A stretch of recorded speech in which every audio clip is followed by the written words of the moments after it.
The road was not a road anymore. It had been once. Wide enough for two carts to pass side by side, packed dirt edged with stone markers that told travelers how far to the next sept or the next inn. Someone had maintained it back when maintaining things still seemed worth the effort. That was before the war, before the banners started riding through without paying for what they took, before the crops burned and the wells ran strange colors, and the people who used to walk this road decided that staying in one place was a faster way to die than moving. Now the road was ruts and churned earth and the memory of order. A man sat in it, not beside it. In it, cross-legged in a deep wagon groove, water soaking through the red fabric of his suit. From the knees down, head tilted back at an angle that suggested either meditation or a broken neck. The mask covered his face completely. No eyes visible, no expression readable. Just a red and black figure sitting in a puddle in the middle of a road that went through the Riverlands, which was currently the worst place in the known world to be sitting in puddles. He had been there long enough for a raven to land on his shoulder and decide he was dead. He was not dead. "Okay," he said. The raven exploded off his shoulder in a flurry of black wings. "Let me get my bearings." He looked around. Bare trees stripped by winter, or soldiers, or both. Filth everywhere, the accumulated kind, not the fresh kind, which meant the army that made it had moved on days ago. A cart wheel, half buried in the ditch to his left, its axle snapped and the rest of the cart long gone. Smoke somewhere to the north, the kind of thin gray thread that meant a building, still smoldering rather than a building recently lit. A crow circled high overhead, impatient in the way. Crows are patient when they know something on the ground is about to stop moving permanently. He reached back and found both katanas still in their sheaths. That was something. He patted the holster at his hip and found it exactly as empty as he expected. "Right," he said to no one in particular, or possibly to everyone watching. "I've got swords. I've got a mask. I've got psychological damage in quantities that would make a Meister weep. The guns and the ammo are apparently somewhere between dimensions right now. Maybe they'll show up. Maybe they're someone else's problem." He stood, joints cracking the saturated ground, releasing him with a reluctant, sucking sound. Then he started walking south, because south felt right, and because the smoke was north. The first people he encountered were not soldiers. They were dressed like soldiers, or they had dressed like soldiers once before the desertion, or the disbandment, or whatever particular collapse had turned them into the cluster of hard-eyed men currently blocking the road with a felled tree and an attitude. 6 of them, 1 with a proper sword, 2 with axes, the rest carrying the kind of weapons that get improvised when real weapons run out, a sharpened farm implement, a heavy chain, a length of timber with nails hammered through one end. The man with the sword stepped forward. He was large, the kind of large that came from a life of physical labor rather than training with a beard that had grown past the point of intention and into the territory of neglect. He had the eyes of someone who had decided at some specific moment in the recent past that the rules no longer applied to him. "Toll," he said. Wade Wilson stopped walking. He tilted his head. "Toll," the man said again. "Everything you're carrying, drop it and walk on. Try to keep the swords, and we'll take them off your body." "So generous," Wade said. "The walk-on part. A lot of guys in your position skip that. They go straight to the body." "Drop the swords. How much is the toll?" The man blinked. "What?" "The toll. You said it's a toll, not a robbery. Tolls have amounts. I want to negotiate." Wade rolled his neck slowly, listening to it crack. "I've had a rough morning. Dimensional travel, wet boots, existential crisis. I'm open to a deal." The man with the sword looked at his companions. A couple of them shifted their weight. The one with the nail board started moving sideways, trying to flank. "Last chance," the leader said. "Funny," Wade said. "That's what I was about to tell you." The flanker came in fast from the left, swinging the board in a wide arc aimed at the back of Wade's head. It connected. Wood cracked against skull with a sound that made two of the other men flinch.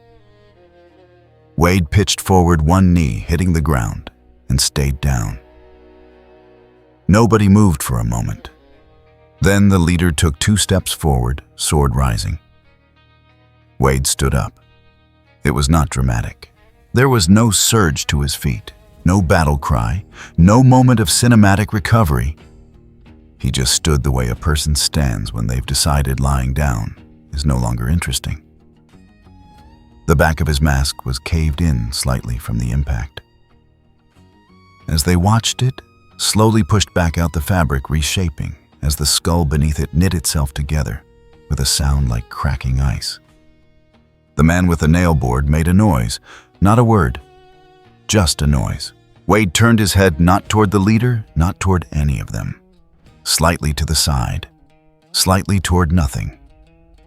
His voice dropped to the register of a man speaking to someone only he could see. "You guys know what's hilarious? This YouTube channel is flopping hard. And the channel owner, brilliant guy, truly decided the solution was me. Throws me into Game of Thrones. Thinks that's content strategy. A beat. I hate the cold. But fine, let's save his numbers and get me back to Marvel." He looked back at the 6 men who had not moved, who were staring at him with the particular stillness of people whose bodies had received a message their minds hadn't processed yet. "Also," he added, as though concluding a thought he'd been having privately, "knowing the show doesn't mean I know the date. Westeros doesn't come with a timeline, HUD. Then he drew the first katana. He moved before the leader could react. Not fast in the way of trained fighters who make speed look effortless, fast in the way of someone who has been in enough brawls to stop wasting motion on anything that wasn't necessary. The blade came out and went back in twice. Before the leader registered, it had left the sheath. The sword dropped from fingers that had forgotten how to grip. The leader went down with it, one leg folding tendon cut clean. Precise, no more force than the job required, and sat against the felled tree, staring at his leg with the blank expression of a man whose body had stopped cooperating without asking permission. "I warned you," Wade said. One of the axemen charged. Wade stepped inside the arc of the swing, let the axe head bury itself in the air where he'd been, and drove his elbow into the man's face with enough force to fold him backward into the ditch. The second axeman stopped charging. The 2 men with lesser weapons looked at each other, then at the leader, then at the figure in the red mask standing in the middle of the road. Like he'd been waiting for them specifically. "Here's what I'm going to do," Wade said conversationally, ignoring the sounds the leader was making. "I'm going to let most of you leave, because I need directions, and corpses are famously bad at giving them." He pointed at the man with the sharpened farm implement. You look like you know this road. Where does it go if I keep heading south?" The man stared at him, then at the leader, then at the sword still in Wade's hand. "King's Landing." He said, his voice barely above a whisper. "Eventually, through Stony Sept, then east. King's Landing." Wade nodded slowly, as though confirming something he'd half expected. "Of course. Where else would a man go when he needs money and doesn't mind moral compromise?" He looked at the remaining men. "Run. Tell people what you saw. Use adjectives. The more unsettling, the better. I'm trying to establish a reputation in a new market." They ran. The one with the chain didn't even bother picking it up. Wade looked at the leader, pale and conscious against the tree trunk, staring at the gray sky above him. "Find a meister," Wade said, "before that leg makes the decision for you." He stepped over the tree and kept walking south. Behind him, The crow finally landed. The Riverlands, in 299 AC, had the specific quality of a place that had been broken so many times it could no longer remember what whole felt like. Wade walked through it for the better part of the afternoon. He passed a burned farmhouse, the stone foundation still standing, but the timber roof long collapsed into black ribs. He passed a crossroads shrine to the Seven, where someone had left a dead man sitting propped against the base, either as an offering or a warning. Or both. The distinction had probably mattered to someone once. He passed a column of refugees moving in the opposite direction, 30 or 40 people carrying everything in bundles, and children, and the blank expressions of those who had exhausted their capacity for surprise. He fell in beside them for a while. An older woman near the back watched him from the corner of her eye. Red and black suit, 2 swords, walking like he owned the stretch of road he happened to be standing on. "You're not soldiers?" she said finally. Not a question. "Retired," Wade said. "Semi-retired. The benefits were bad, but the job security was extraordinary." He paused. "I'm heading to King's Landing. Anything I should know before I get there politically, who's in charge-wise?" The woman looked at him for a long moment. Then she said, "The Lannisters hold the throne. The king is a boy. His uncle is the hand." She said it the way people recite things memorized for survival, rather than understanding. "Tyrion," Wade said. She blinked. "You know of him?" "I know of all of them." He looked ahead at the road curving south between bare hills. "That's the problem. I know the names. I just don't know which part of the story I walked into." He glanced sideways at her. "Is there a war on?" She made a sound that might have been a laugh in a different life. "Is there a war on? There are 5 of them." "Great," Wade said. "Love a good ensemble." She didn't respond to that. He didn't expect her to. After another half-mile, he peeled away from the column at a fork, taking the branch that curved east toward Stony Sept, and left them to whatever the south held for people carrying their lives in bundles. The afternoon light went flat and cold, and the Riverlands went quiet around him, the way places go quiet when the people who used to fill them have left or died. He walked. Somewhere north of him, in a room he had never seen, a hand of the king was reviewing troop dispositions and wondering in the precise and calculating way that was his habit whether the reports coming in from road patrols deserved the attention they were demanding. A man who could not be killed, who laughed when he bled, who let survivors walk away on purpose like a hunter who wanted the prey to run. Tyrion Lannister read the 3rd report, set it down, and poured himself a cup of wine. He didn't dismiss it. That was the particular thing about Tyrion. He was constitutionally incapable of dismissing what didn't fit the pattern, because he had spent his entire life being the thing that didn't fit. He recognized the shape of an anomaly too well to ignore one. He made a note. He set someone to watching the southern road. And somewhere between the Riverlands and the capital, a man in a red mask walked through the failing light with 2 swords on his back and no ammunition, and the approximate knowledge of someone who had watched the whole series and skimmed the wikis but couldn't tell you what year it was. He did not know yet that he was already being watched. He probably would have found that funny. The first account arrived at the Tower of the Hand, folded inside a merchant's letter about grain prices. The grain prices were fiction.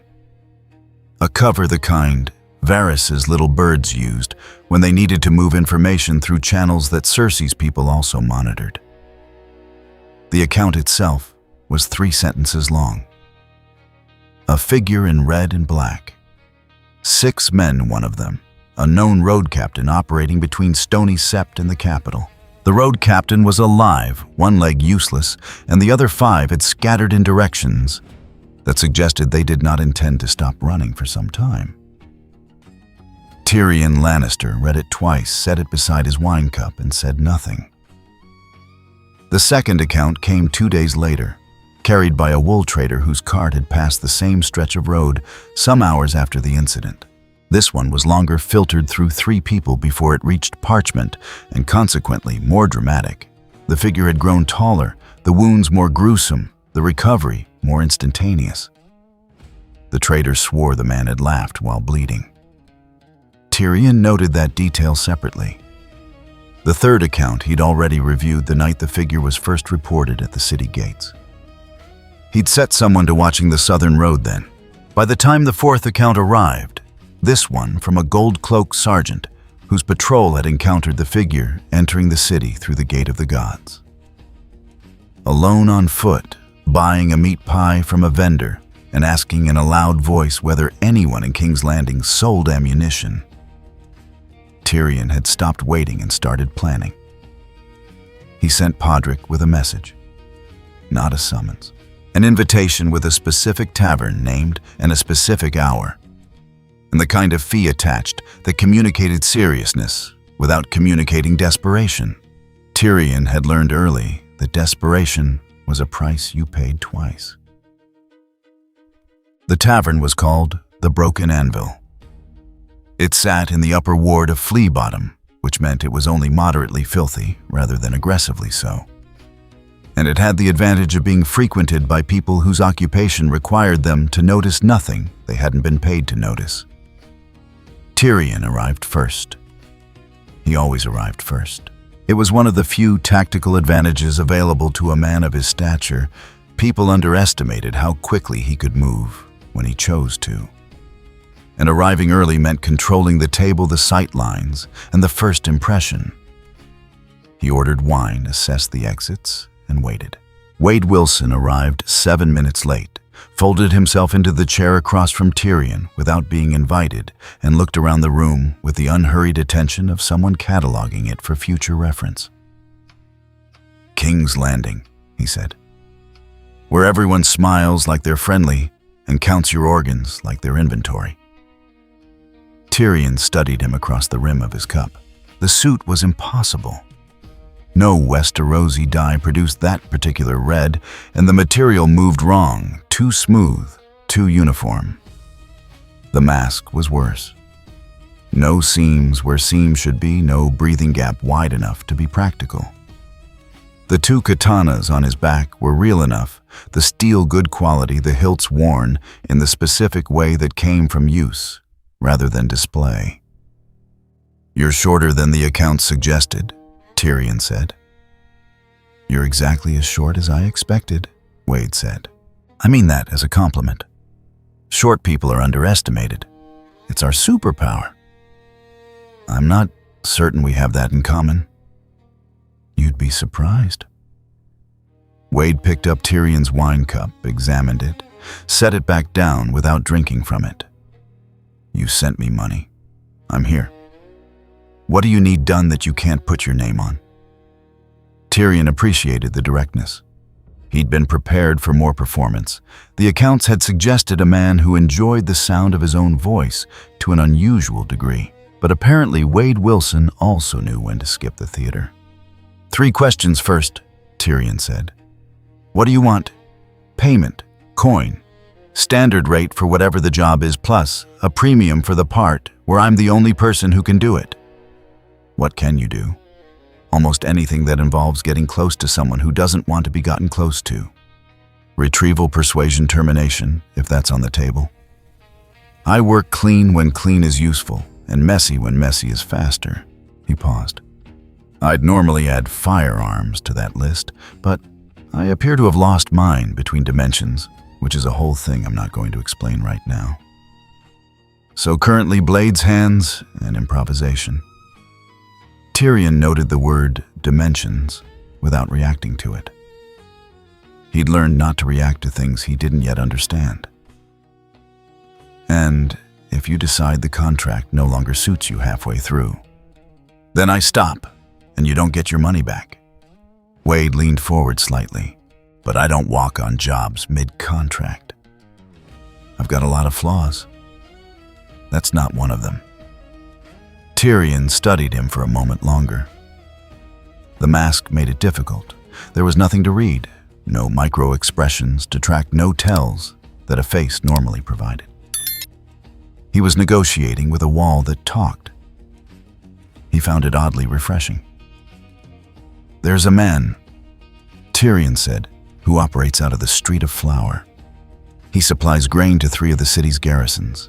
He has been supplying approximately 60% of what he's being paid for and pocketing the difference, which would be merely corrupt if we weren't currently preparing for a siege. I need the remaining 40% recovered and delivered to the garrison quartermaster at the river gate. I need it done without the crown's involvement being visible, because the man in question has a brother-in-law on the city watch who would create complications. And the man himself, frightened, not dead. Dead men don't change suppliers." Wade was quiet for a moment.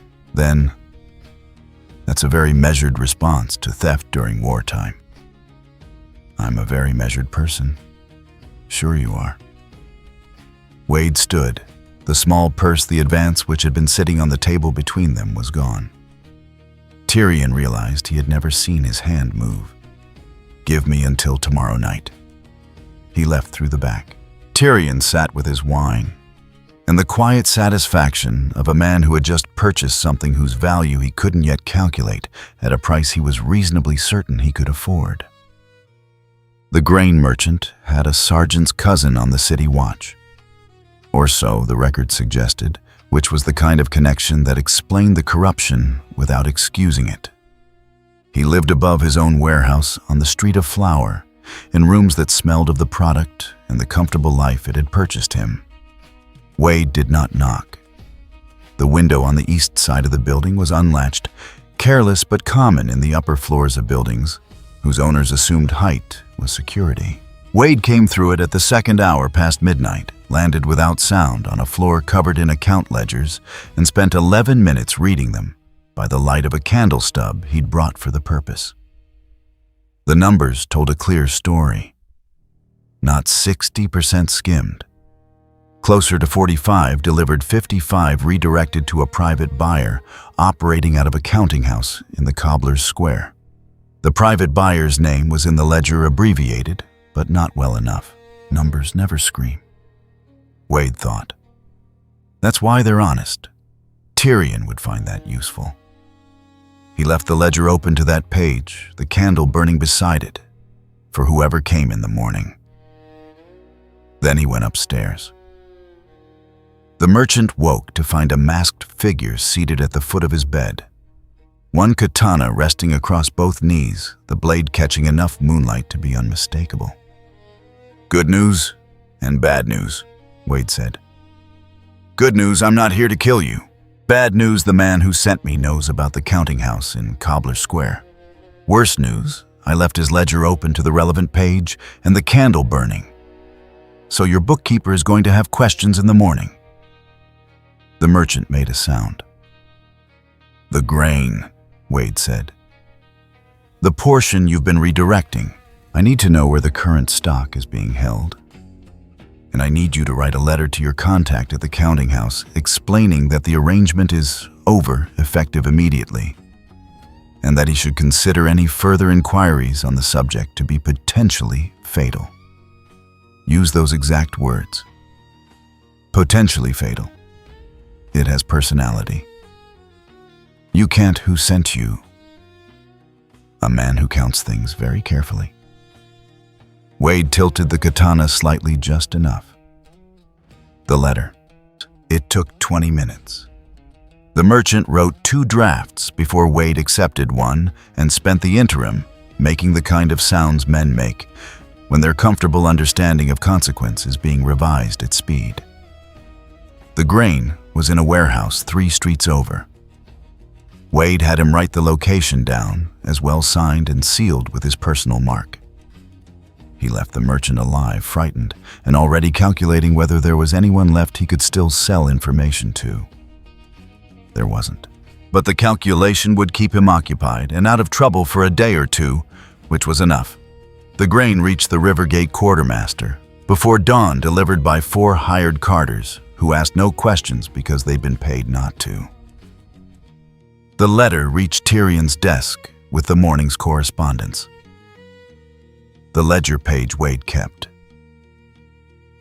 Tyrion read the letter at breakfast. Then he read it again.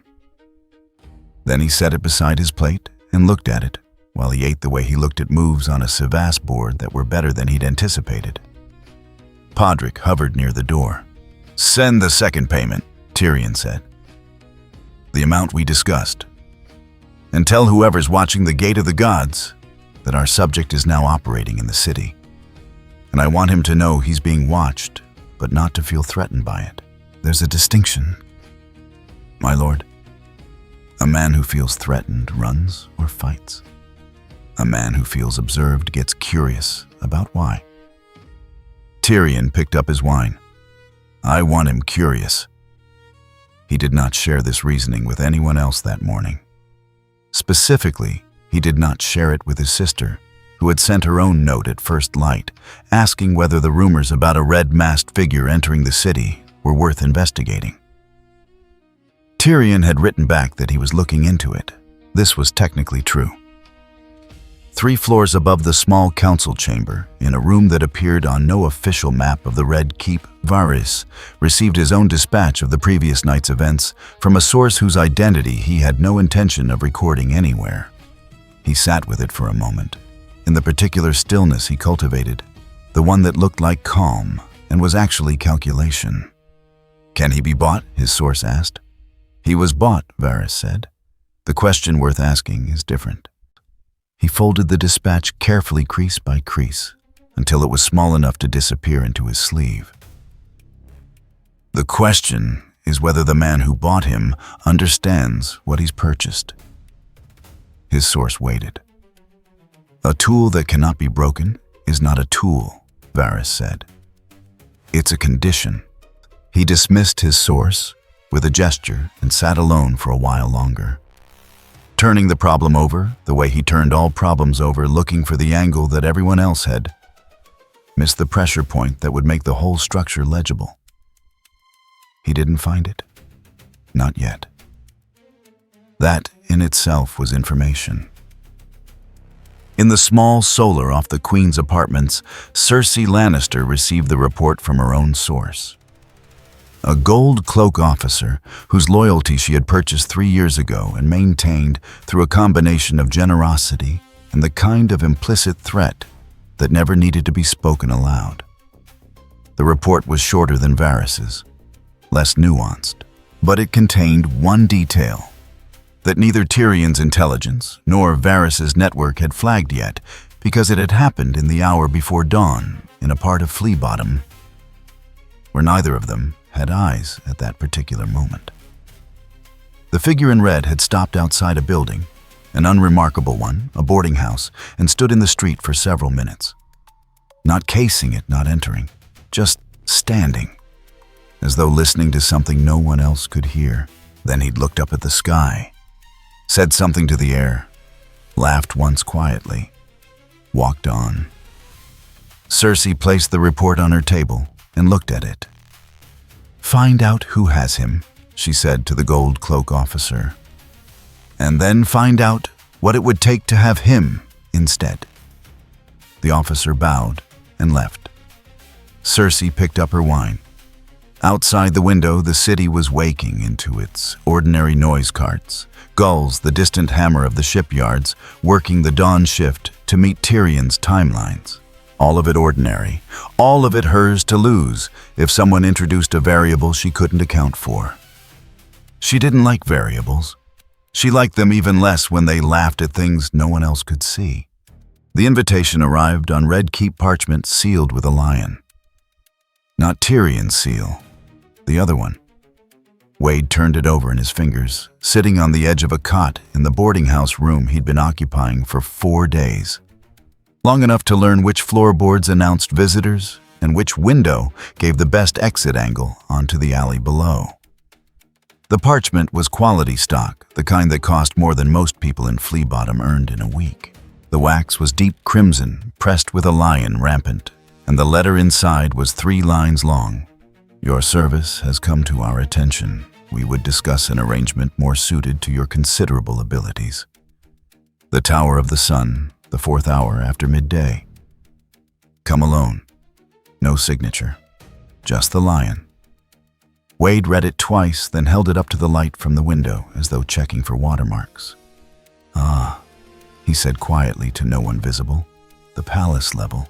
Everyone's smiling. Because everyone's holding a knife. He folded the letter, tucked it into his belt, and went to find Tyrion. Tyrion was in his solar, surrounded by supply manifests. He was annotating with the focused displeasure of a man who had discovered for the 3rd time that week that someone was lying to him about numbers. He looked up when Wade entered without knocking. "You received it too," Tyrion said. It wasn't a question. The lion seal, very subtle. Wade dropped into the chair across the desk without waiting for an offer. "Your sister moves fast. She moves faster when she's frightened." Tyrion set down his quill. "She's not frightened of you, to be clear. She's frightened of anything she can't categorize. You represent a gap in her inventory. Should I be flattered? You should be careful." Tyrion folded his hands on the desk, a gesture that meant he was about to say something he'd calculated rather than felt. Cersei doesn't invite people to negotiate. She invites them to a room where the terms have already been decided. The question is which terms she's prepared. You've seen the inside of those rooms. More than I'd like. He picked up his wine cup, examined it without drinking. Go if you want. You'll learn something. So will I, depending on what she decides to do with you. He set the cup back down. But don't mistake her for stupid. She's been managing dangerous men her entire life. She simply hasn't encountered one she couldn't threaten or seduce. I'm not really her type, Wade said. No. Tyrion almost smiled. I suspect that's the problem. Wade stood. Anything you need me to bring back? Information about what she's willing to spend? Tyrion returned to his manifests. Everything has a price in this city, including whatever she's planning. I want to know the number. The Tower of the Sun was not a tower in any functional sense. It was a set of rooms in the eastern wing of the Red Keep that received afternoon light through south-facing windows and which had been used at various points as a receiving chamber, a music room, and on at least 2 occasions, people didn't speak about afterward, a place where conversations ended permanently. The door was open when Wade arrived. 2 Lannister guardsmen flanked it, armored hands, near but not on their weapons. Professional. A restraint that communicates readiness without triggering it. Wade walked past them without slowing. Inside a long table, a sideboard with wine and food arranged with the specific deliberateness of hospitality that wasn't, and Cersei Lannister standing at the window, with her back partially turned. The posture was calculated, it communicated confidence, the kind of person who doesn't feel the need to face the door because they control what comes through it. She turned when he entered. Wade had encountered powerful people before. The kind who wore authority like a physical weight, who made rooms reorganize themselves around their presence. Cersei was that, but tighter coiled, every element of her appearance weaponized. The gold hair, the green eyes that inventoried him with zero warmth, the stillness that wasn't peace, but its opposite. You're smaller than I expected, she said.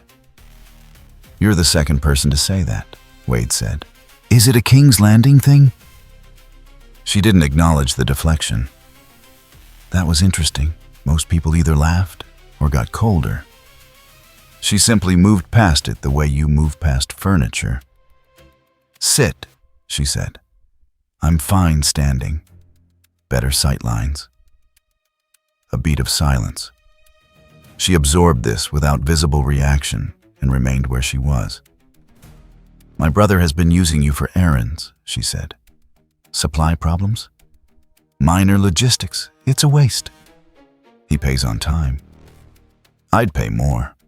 She moved to the sideboard, lifted a cup of wine not to drink from. Yet Wade noticed just a hold. Tyrion's concern is the siege. My concern is larger. Stannis is a problem with a solution. The problems after Stannis require a different kind of instrument. What kind? One that doesn't leave traceable marks. One that can reach places my guards cannot. One that is... She paused, selecting the word with care. Persistent. You mean one that doesn't die, Wade said, the slight tightening around her eyes. She hadn't expected the directness. The rumors from the Riverlands were specific, she said. Rumors usually are by the time they reach here. Half the detail is invention. He tilted his head.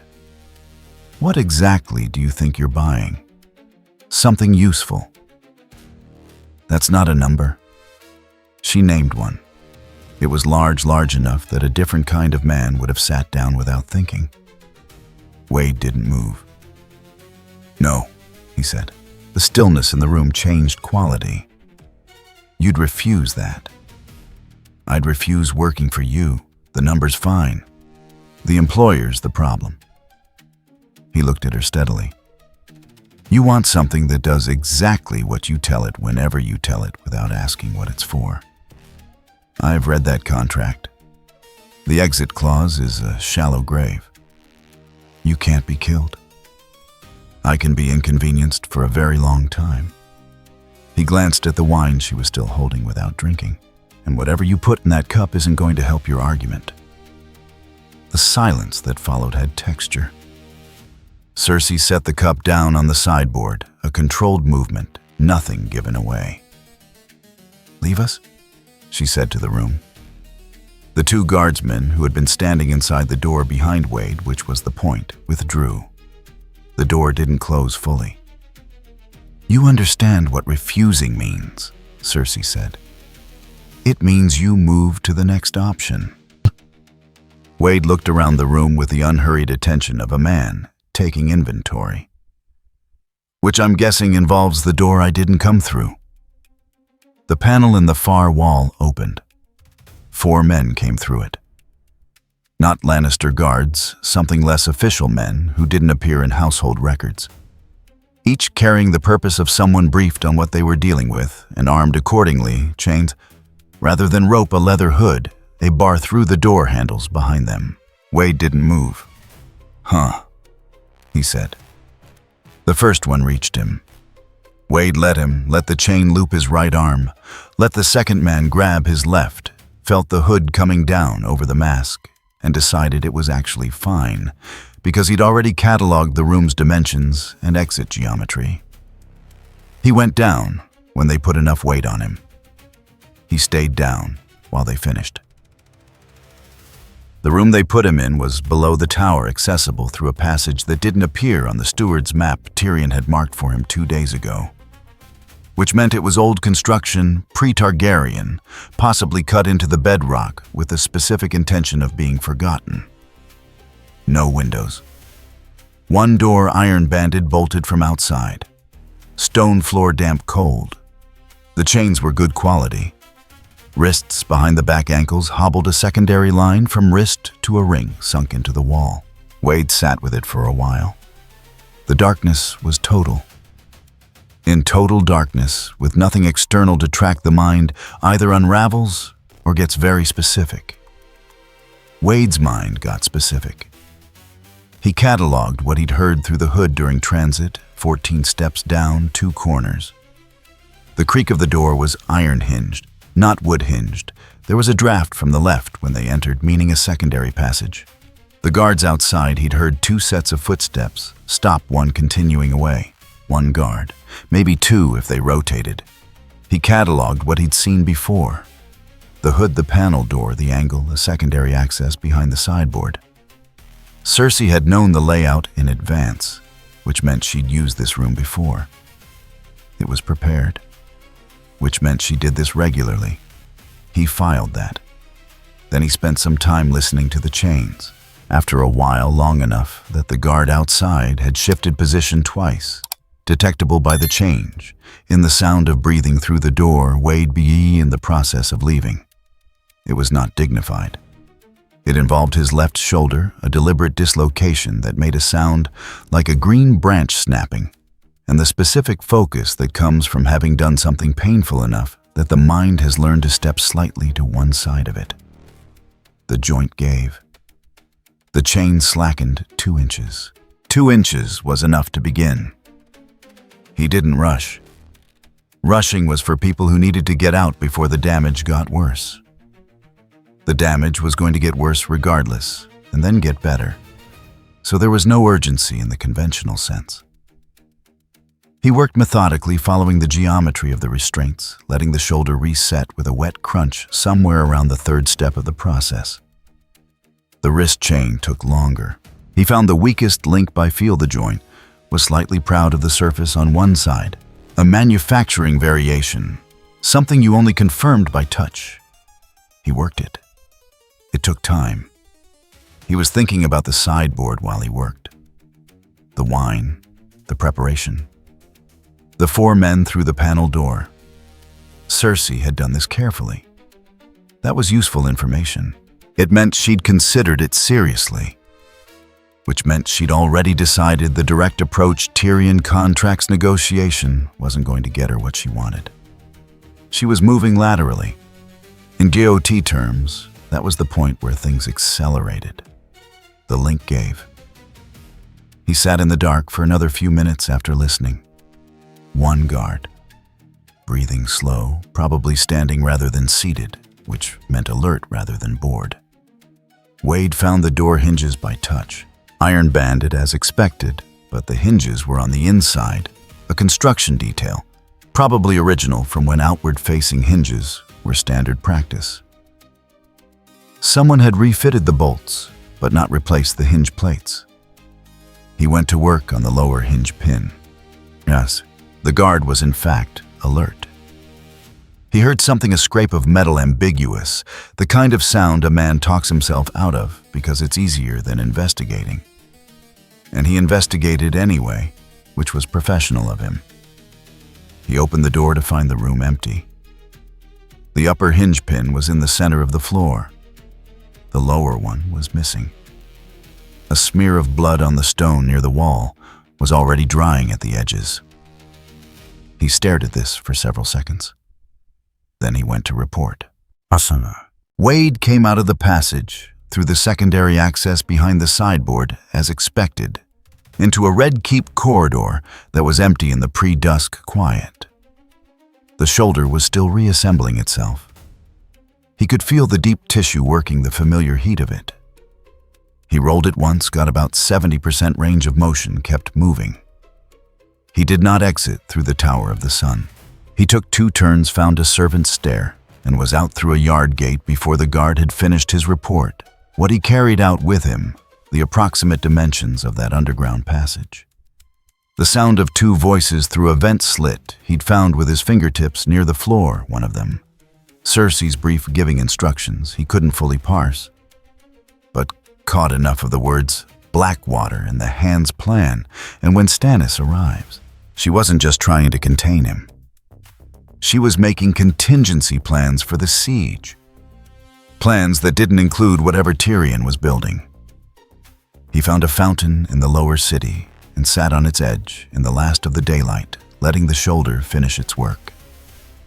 Then he went to find Tyrion. Tyrion was still at his desk. The manifests had been replaced by a different set of papers.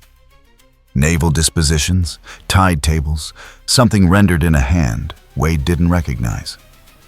He looked up when Wade came in. His eyes went immediately to the shoulder. "How bad?" Tyrion said. 70%.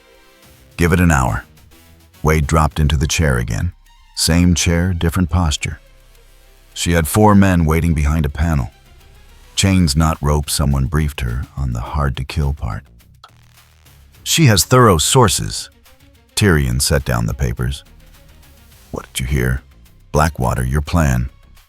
When Stannis arrives." Wade looked at him steadily. She's not just trying to acquire me. She's working around you. The silence that followed was a different kind than the one in the Tower of the Sun. That one had been Cersei calculating. This one was Tyrion doing the same thing, but faster and with more variables in play. She's been working around me since before I arrived, Tyrion said finally. He picked up his quill, set it down again. What she knows about the chain, the wildfire, it changes the timing of what I can prepare without her interference. He looked at Wade. I need that interference occupied. With what? Not with the siege plan. I need her looking elsewhere. He picked up the quill again, this time with intention. There's a problem in the harbor. A counting house that's been processing payments for ships that don't appear in the Crown's inventory. I need to know who those ships belong to. Quietly. Without anyone knowing, I asked. Wade considered. That's 2 jobs. Finding out and keeping it quiet. The second is implicit in the first. If you can't do both at once, you're not what your reputation suggests. My reputation, Wade said, was built over 36 hours by terrified deserters. He looked at the shoulder, rotated it experimentally. 80% now. But sure, I'll find your ships. He stood. One thing, Tyrion said without looking up from the papers. Wade waited. The hinge pins. She'll have them replaced with welded plates within the week. He turned a page. Next time she tries something architectural, it won't be that simple. Wade considered this. You knew about the room. I know about most of the rooms in this keep. Tyrion finally looked up, and there was nothing in his expression that resembled warmth. Only the cold quality of a man who had survived this city long enough to have memorized its teeth. That's not the same as being able to stop her from using them. It's just useful for knowing where people come out. He returned to the papers. Wade left through the door he'd come in, by which was the main one because there was no longer any reason to use the other kind. Behind him somewhere in the eastern wing, a gold cloak was delivering a report about an empty room and 2 missing hinge pins to a woman who had stopped being surprised by difficult news some years ago, but had not, in any capacity, stopped being angry about it. She would be angry about this for a while. In a different part of the keep in his unmapped room, Varys received a brief note from a source who had been in the Tower of the Sun corridor between the 3rd and 5th hours. He read it, folded it into his sleeve, and sat with the information the way he sat with most information, patiently waiting to see what shape it wanted to take. The shape it was taking, he thought, was not one anyone in the city was fully prepared for. Somewhere in the lower city, a man in red and black walked through the evening with a shoulder that was now at 90%, carrying in his head a word Blackwater and the outline of something Tyrion was building that Cersei intended to dismantle. He had not decided yet whether that was his problem. It was becoming harder to argue that it wasn't. Littlefinger passed him on the Street of Sisters, heading in the opposite direction, and paused long enough to say, not to him, not to anyone in the manner of a man, thinking aloud. Cersei wants something she can't own. Tyrion will pay for bringing it into the city. He walked on before Wade could respond. Wade watched him go. Neat trick, he said to no one visible. I almost do that too. Then he turned toward the harbor. The harbor never slept, but it had rhythms. Wade had learned them in 3 days of walking the docks at different hours, tracking which gates changed, guards at which bells, which warehouses received deliveries after dark, which ships sat too low in the water for their declared cargo. The one that mattered was moored at the furthest slip of the southern wharf behind 2 others that served as cover. She had no flag, her manifest filed with the harbor master's office under a merchant name that dissolved into a counting house that dissolved into nothing, listed her cargo as salted fish. She sat low enough to be carrying stone. Wade read the tide tables Tyrion had given him, then read the ship again and understood. She wasn't carrying stone. She was carrying men, or had been and would be again on the night Tyrion predicted Stannis' fleet would enter the mouth of the Blackwater Rush. At the right moment, at the right tide, she would swing out from behind her cover ships and cut the chain before it could be raised. One vessel correctly positioned could collapse Tyrion's entire sequence. Someone had planned this carefully. Someone who knew about the chain, someone close enough to court or close enough to buy court. He thought about Cersei in the Tower of the Sun, lifting a wine cup she hadn't drunk from. Son, he found Tyrion at the 3rd hour past midnight in the harbor master's own office, which Tyrion had commandeered without asking, and which the harbor master had not objected to, because the alternative was worse. Charts covered every surface. Bronn sat in the corner sharpening a knife with the patient expression of a man who had made peace with waiting. "The ghost ship," Wade said, dropping the manifest on top of the charts. "Moored at the South Wharf. She's a cutter, fast draws shallow. Whoever's on her plans to take out the chain mechanism before the fleet arrives." Tyrion picked up the manifest without urgency, read it without changing expression, set it beside the charts. "How many aboard?" "Skeleton crew right now. 8, maybe 10. More when the schedule gets close. And you know this because..." I counted the hammocks. Tyrion looked at him. "I went aboard," Wade said. Quietly, nobody woke up. Bronn stopped sharpening his knife. Tyrion was silent for a moment, the kind of silence that meant he was running numbers. "She needs to not reach the chain. She also needs to not burn before Stannis' fleet enters the rush. Smoke on the water changes visibility, changes the window. I need her neutralized, not destroyed. Not yet. Crew off the boat. Boat stays. And the chain mechanism itself, there's a secondary team I haven't been able to locate.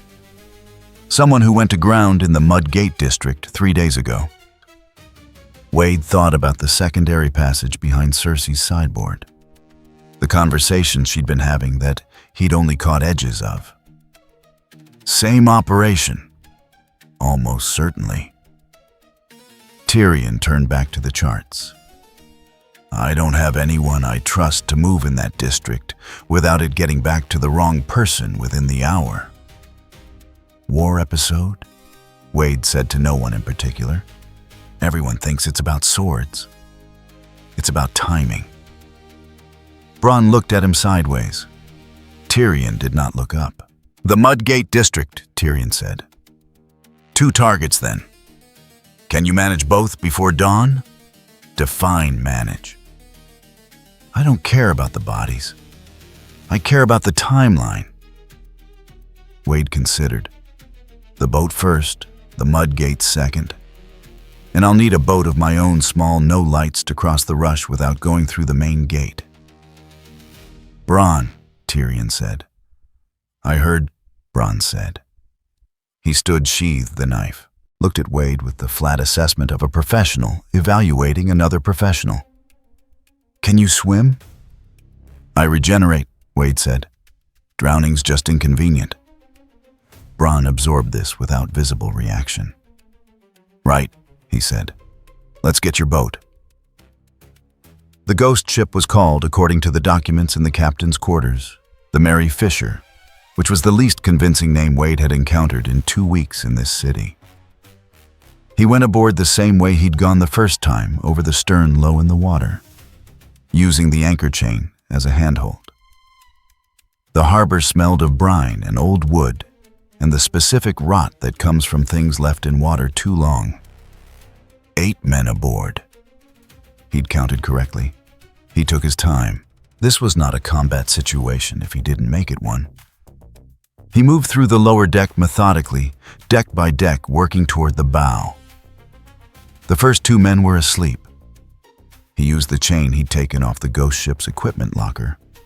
Irony noted filed away to secure them to fixed points in ways that were uncomfortable but survivable.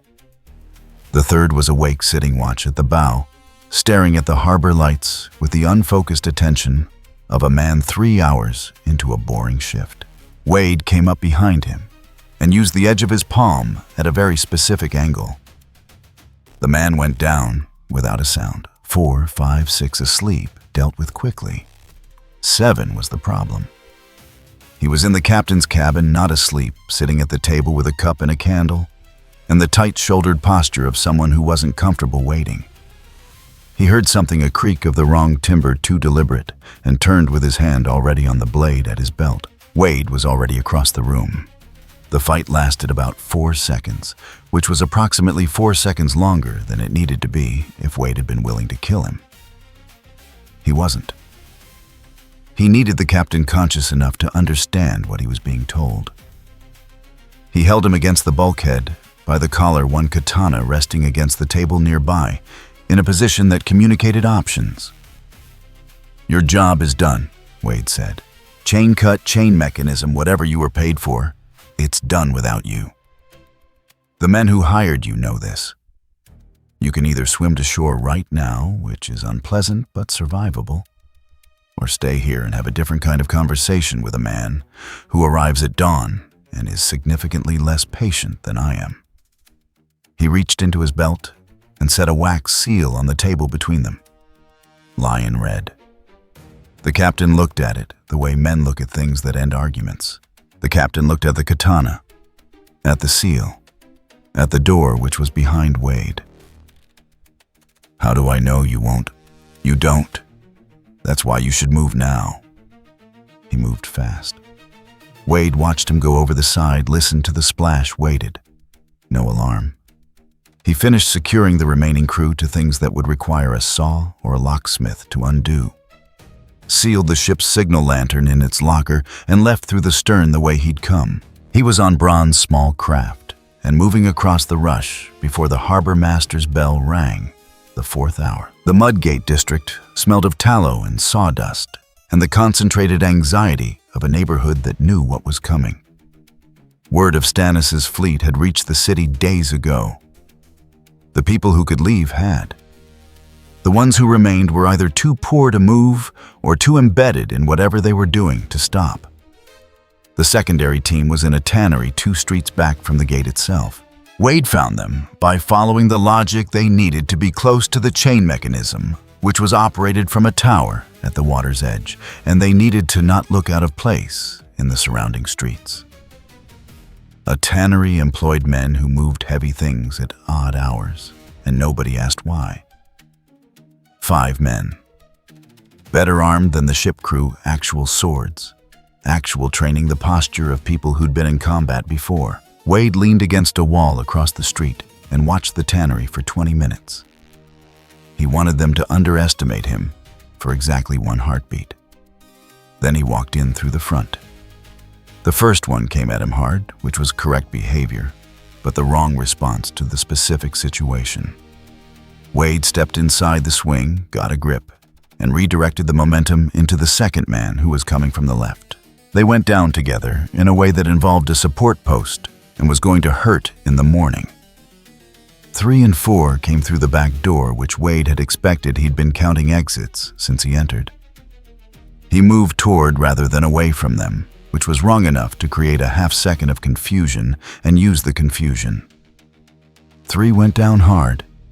4 got a hand on his mask and nearly pulled it, which was rude and got an elbow for the effort. 5 was the one who mattered. He'd backed into the corner near the tanning frames, watching, not committing.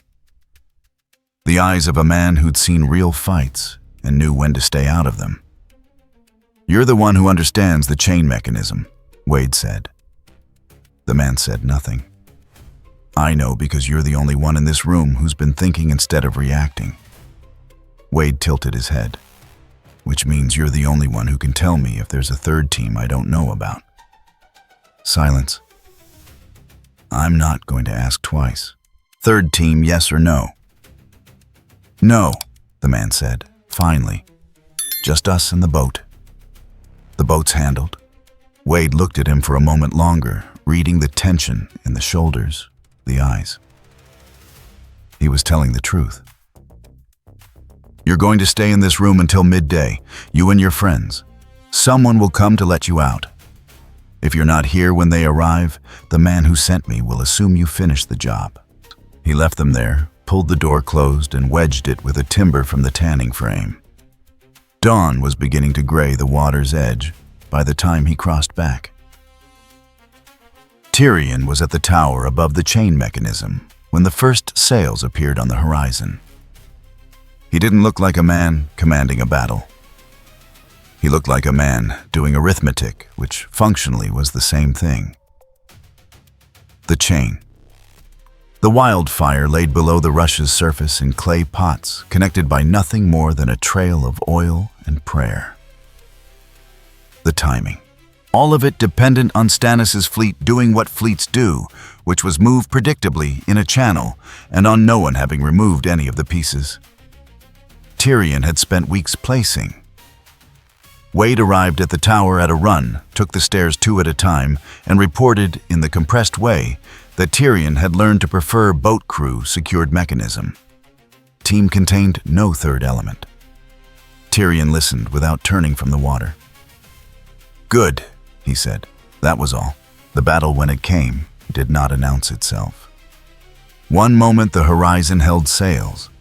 The next, it held fire. Tyrion had ordered the wildfire ignited from a fire arrow shot by Bronn at the precise moment the advanced ships had committed to the channel. Wade watched from the tower parapet as the surface of the rush lit green, a color that had no business existing in nature, a color that rewrote the visual grammar of everything nearby. The sound reached them a beat after the light, a concussive wave that pressed against the chest rather than the ears. The chain came up. It caught the retreating ships, those that hadn't burned those moving fast enough to escape those whose captains had correctly read the trap too late. Some made it back. Most didn't. The ones that didn't went sideways in the current and became problems for the ships behind them. The battle moved to the banks. Stannis' men who reached shore were landing in organized groups, professional, not panicked, which meant this wasn't over. Wade had already moved down from the tower and was at the waterline watching the landing points. Tyrion rode out to the gate. Wade heard about this later, that Tyrion had gone himself in armor and led the sortie that pushed the first wave back before they could establish a foothold. It was the kind of thing that happened in wars and got written into histories in ways that made it sound clean. It wasn't clean. Nothing about the next 2 hours was clean. Wade worked the bank. He didn't engage the main formations. That was the Gold Cloak's job, and the Knights, and the men who'd signed up for the kind of fighting that happened in formation. His job was narrower. The archers taking position on the rubble, who had a clear line to the chain tower. The signals runner, who was trying to get information back to the boats still offshore. The 2 men with oil jars who were trying to reach the gate mechanism from the wrong direction. He was fast. He was, by the standards of this world, unreasonably fast, and the things that slowed other men, the cut across his ribs from an arrow he didn't dodge fast enough. The blow to the knee from a pike shaft that should have been crippling slowed him for the length of a breath and then didn't. He felt the tissue working.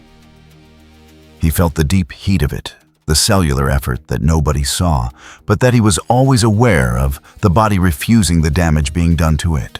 Then the wildfire reached one of the boats that had anchored too close to the bank. The secondary explosion hit him sideways. He was on the ground before he understood he'd been hit, lifted, rotated, put down, facing the wrong direction, ears gone, the whole left side of him. At temperatures that registered as abstract information rather than pain for the first 3 seconds, and then registered very specifically after that. He lay in the shallows for a moment. The suit was scorched from shoulder to hip, still smoking at the edges. Under it, the skin was doing what it did, regrowing, pulling tight the fresh layer, raw and oversensitive, in the way new skin always was. His left hand wasn't working correctly yet. He watched the fingers slowly deciding to respond, watched the small tendons beneath the scorched fabric shifting back into alignment. Getting up took a breath longer than usual. He didn't have a line to deliver about it. There was no one around who would have appreciated one. He just got up, assessed what his body was currently capable of, and adjusted accordingly. The battle was moving away from him now, toward the gate, where the fighting had turned into the grinding close-quarters work that history's always made sound more coherent in retrospect than it was in the middle of it. He was done on the bank. His part of the sequence was finished. He sat on a piece of rubble and waited for his hand to work properly. By the time the sun was fully up, Stannis had withdrawn. The city held. Tyrion came back from the gate on a stretcher, which was not how anyone had planned the morning to go. Wade heard about the wound later, a knife in the face, the kind of thing that in another world would have been fatal. In this one, it was just another price paid. He was alive. The chain had held. The fleet had broken. Wade found a place to sit above the waterline and looked at the rush, which was still burning in patches where the wildfire had caught debris. The green had faded to orange now, ordinary fire, the light less wrong. He was still sitting there when a runner found him. Tyrion's handwriting on the note shaky but legible. The boat. The mechanism team. Both confirmed. Well done. Do not go near my sister. Wade read it twice. That last line, he said to no one visible, is extremely specific advice for a man who just survived getting stabbed in the face. He folded the note, put it in his belt. Do not go near my sister. He thought about Cersei in her apartments, watching the smoke rise off the rush from the window. About the ghost ship sitting impotent at the southern wharf, its crew shackled to their own hammocks. About the secondary team locked in a tannery waiting for someone who wasn't going to come. Her operation had failed. She had planned carefully, and it had failed because the piece she hadn't accounted for was currently sitting on a piece of rubble, with a hand that was at 70% and a suit that smelled of wildfire. He understood sitting there what Tyrion's note was actually saying. It wasn't concern. It wasn't protection. It was information she will escalate. The note had said, do not go near her. It had not said she wouldn't come to him. The city smelled of ash for 3 days after the battle. Not the clean ash of hearths or forges, the other sort born from burning ships and burning men, and the chemical residue of wildfire which clung to fabric and hair and the back of the throat in a way that soap couldn't fully remove. The Blackwater rush had turned the color of old iron where the debris collected at the bends. The city's people moved through it all with the particular numbness of those who'd survived something they hadn't expected to survive, which made them simultaneously relieved and furious, and not entirely sure what to do with either feeling. Wade moved through it too. He'd spent the first 2 days doing what Tyrion paid him to do, following up on the harbor, confirming the ghost ship's crew had been collected by the right people, making sure the counting house in Cobbler's Square had received the message that its arrangement with the Crown's enemies was concluded. Quiet work. The kind that left no visible trace. On the 3rd day, he noticed he was being followed, not by one person, by a rotation 3, maybe 4 swapping positions every few streets. In the practiced manner of people who had done this long enough to know that a single tail was always spotted eventually. They were good. Not gold cloak standard, which was merely adequate. Better than that. Surveillance that required a budget and a planner. He didn't change his route. He went where he'd been going, a bread seller near the Hook, a reliable source of something that approximated food, and bought his bread and ate half of it walking back and let them think he hadn't noticed. He had noticed on the first rotation.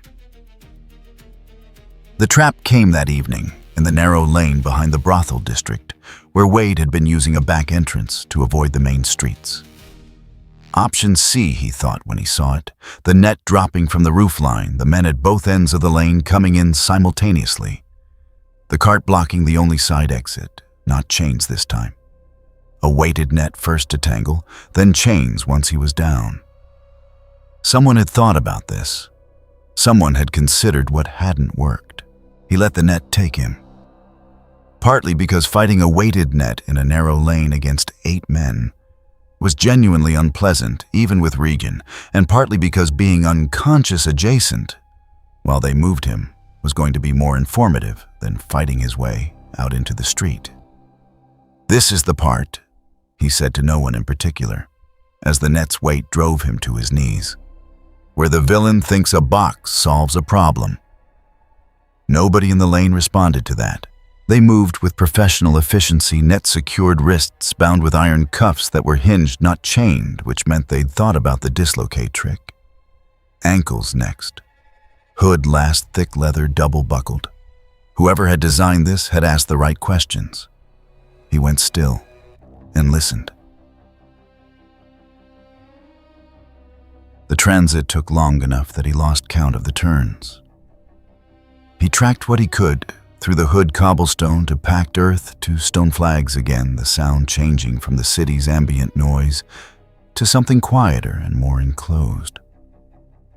Underground, at some point, the temperature dropped and the echo changed. A descent steep enough to be stairs, but too rough for the keep's internal passages. Old stone, older than the main structures. They put him in a room with a ceiling he couldn't see in the darkness and a floor that sloped slightly toward a drain at the center. The chains they used were bolted to the wall at 2 points wrists, cuffed to separate anchors, spread wide enough that bringing his hands together was impossible without tearing something significant. Not impossible, but costly. The hood came off. A man he didn't recognize stood at the door.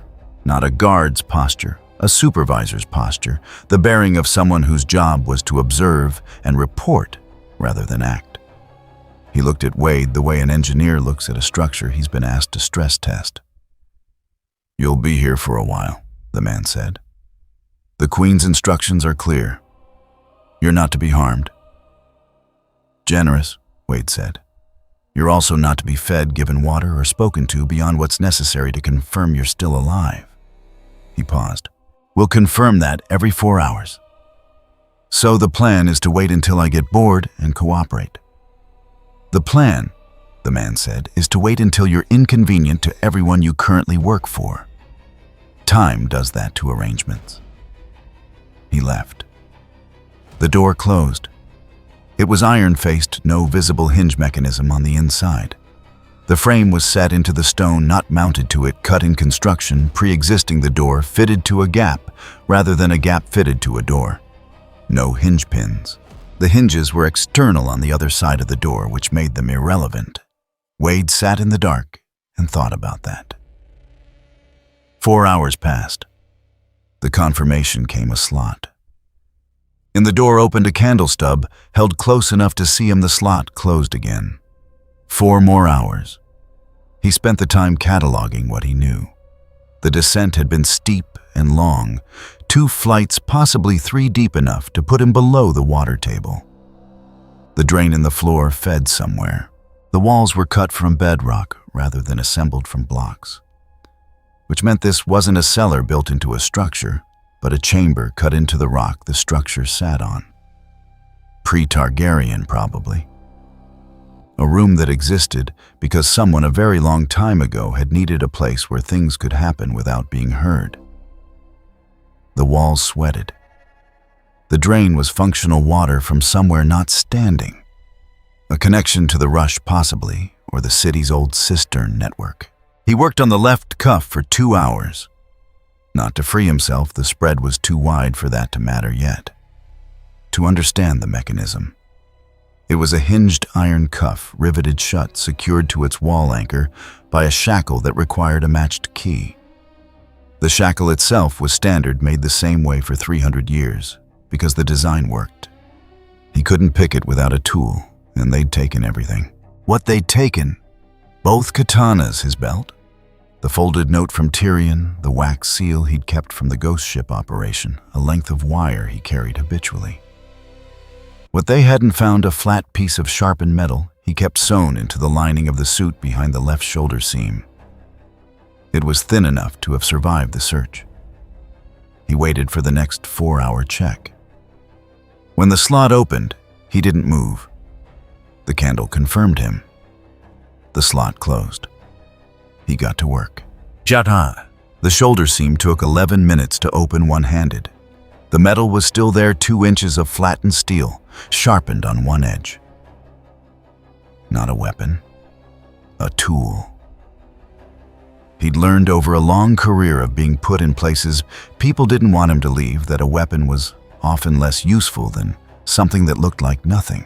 The shackle's mechanism was a warded lock, a design that used obstructions rather than pins, which meant picking it required the right-shaped key, not just any tension tool. His piece of steel was the wrong shape. He spent an hour learning the interior geometry of the ward. Byfield decided he couldn't pick it cleanly and changed his approach. The shackle's body was iron. Old iron, the slightly porous sort that came from older casting methods. Old iron had a predictable failure characteristic when stressed at the right angle over time. He found the angle. It took 3 hours. He worked in intervals between the 4-hour checks, going still when the slot opened, resuming when it closed. The third check came and went. He was, by any visible standard, exactly where they'd left him. Both wrists anchored, both chains taut. The hood still on the floor where they'd left it. What wasn't visible, the stress fracture propagating through the shackle's body at the point he'd identified. The fourth check. Slot open, candle slot closed. He applied weight to the fracture point steadily, using his body as lever rather than force. Old iron talks before it breaks, a series of small sounds, each one a millimeter of progress. He listened to them. At some point during the 5th interval, the shackle gave, not dramatically, just a click and a loosening, and his left wrist came free. The right took 40 minutes after that. Same method, different angle. The shackle on the right was newer and argued longer. Both free. He sat still and thought about what came next. Duck, the drain. He'd been thinking about it since the first hour. A drain that functioned meant it connected to something larger. The rush, the cisterns, the tidal channels that ran under the lower city, any of them. The opening was 8 inches across, covered by an iron grate fixed into the stone with 4 pins. With both wrists free and the flat steel in hand, the pins came out in order of their corrosion. The most corroded first, the freshest last. The grate lifted. The smell that came up from it was the smell of water that had been moving through stone for centuries, mineral, cold, faintly organic. The channel below was audible moving water, not standing. Wide enough. He went feet first, pulling the grate back into approximate position as he descended. The channel was cold and dark and moved at a pace that suggested it was fed from above, rain runoff from the city, probably channeled down through the rock. The current had a direction, and he followed it because the current knew where it was going, and he didn't. At some point, the ceiling rose. At another point, the echo changed quality, indicating a junction. The branch with the stronger current was to the left. 20 minutes later, he came out through a grate into a culvert at the base of the hill, below the city where the water ran into the rush. He lay on the bank for a while, in the dark, letting the healing work through the damage the iron had done to his wrists over hours of pressure, and stared at the sky, where it showed between the buildings above him. His wrists were going to be at 60% for an hour. 60% was functional. He thought about what he'd heard. And here was the problem with being very still in a stone room for 16 hours. The building above you kept making noise, and stone carried sound in ways that wood didn't. He'd heard things, not clearly muffled, fragmented sound traveling through 100 feet of rock, as it always did in pieces without context. 2 voices recurring. The supervisor, someone else, a woman, not Cersei, a lower register, a household official of some kind. They'd spoken close enough to the room at some point, probably in the passage outside. Fragments assembled into a picture. Frey won't move without Lannister confirmation. The wedding is the binding. Northern forces split by then, the boy king won't. Confirmed through two sources. The twins before the moon turns. Not enough for a plan. Enough for a shape. A wedding. The twins. The Frey name. Lannister confirmation of something that required the North to be split. He'd been in this world long enough to understand the weight of those words arranged in that order. He didn't know the full plan. He knew the outline of one. And the outline was the sort that in his experience ended with a very particular type of mess. He got up off the riverbank, found an alley, found a water trough, cleaned the worst of the channel off himself with the methodical focus of someone who had learned not to think about the temperature. Then he went to find Tyrion. Tyrion was not at his usual desk. He was in a room Wade hadn't been in before, a smaller one off the main passage suited to conversations that weren't supposed to be overheard. Podrick was outside the door, which was unusual, and the fact that Podrick visibly relaxed when he saw Wade was more unusual still. "He's been asking," Podrick said, "about me." Podrick looked at him, at the wrists, at the state of the suit, at whatever the culvert had left behind, and said nothing. Wade went in. Tyrion was standing, which he rarely did. He had a cup of wine he hadn't touched by the look of it, and the flat expression of a man who'd been calculating outcomes for 16 hours and hadn't liked the results. "You're late," Tyrion said. "I was in a hole in the ground." Wade sat without waiting. "Your sister had a drain installed. She didn't think about the part after the drain." Tyrion set the wine down. "How much did you hear?" "Enough." Wade looked at him steadily. "Frey, the twins, a wedding. Lannister confirmation of something that requires the North split before it happens." He paused. The phrase, "before the moon turns," came up twice. The silence that followed was not Tyrion calculating.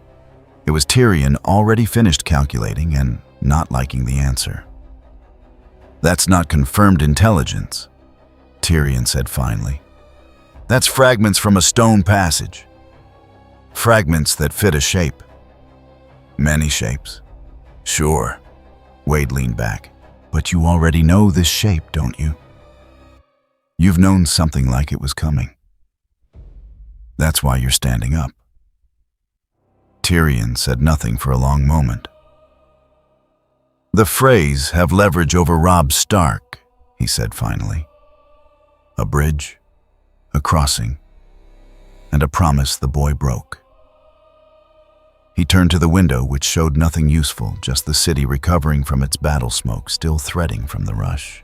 "What happens at the Twins stays at the Twins." That's been a Frey saying for 100 years. Sounds like a threat dressed up as a proverb. Most Frey sayings are. He turned back.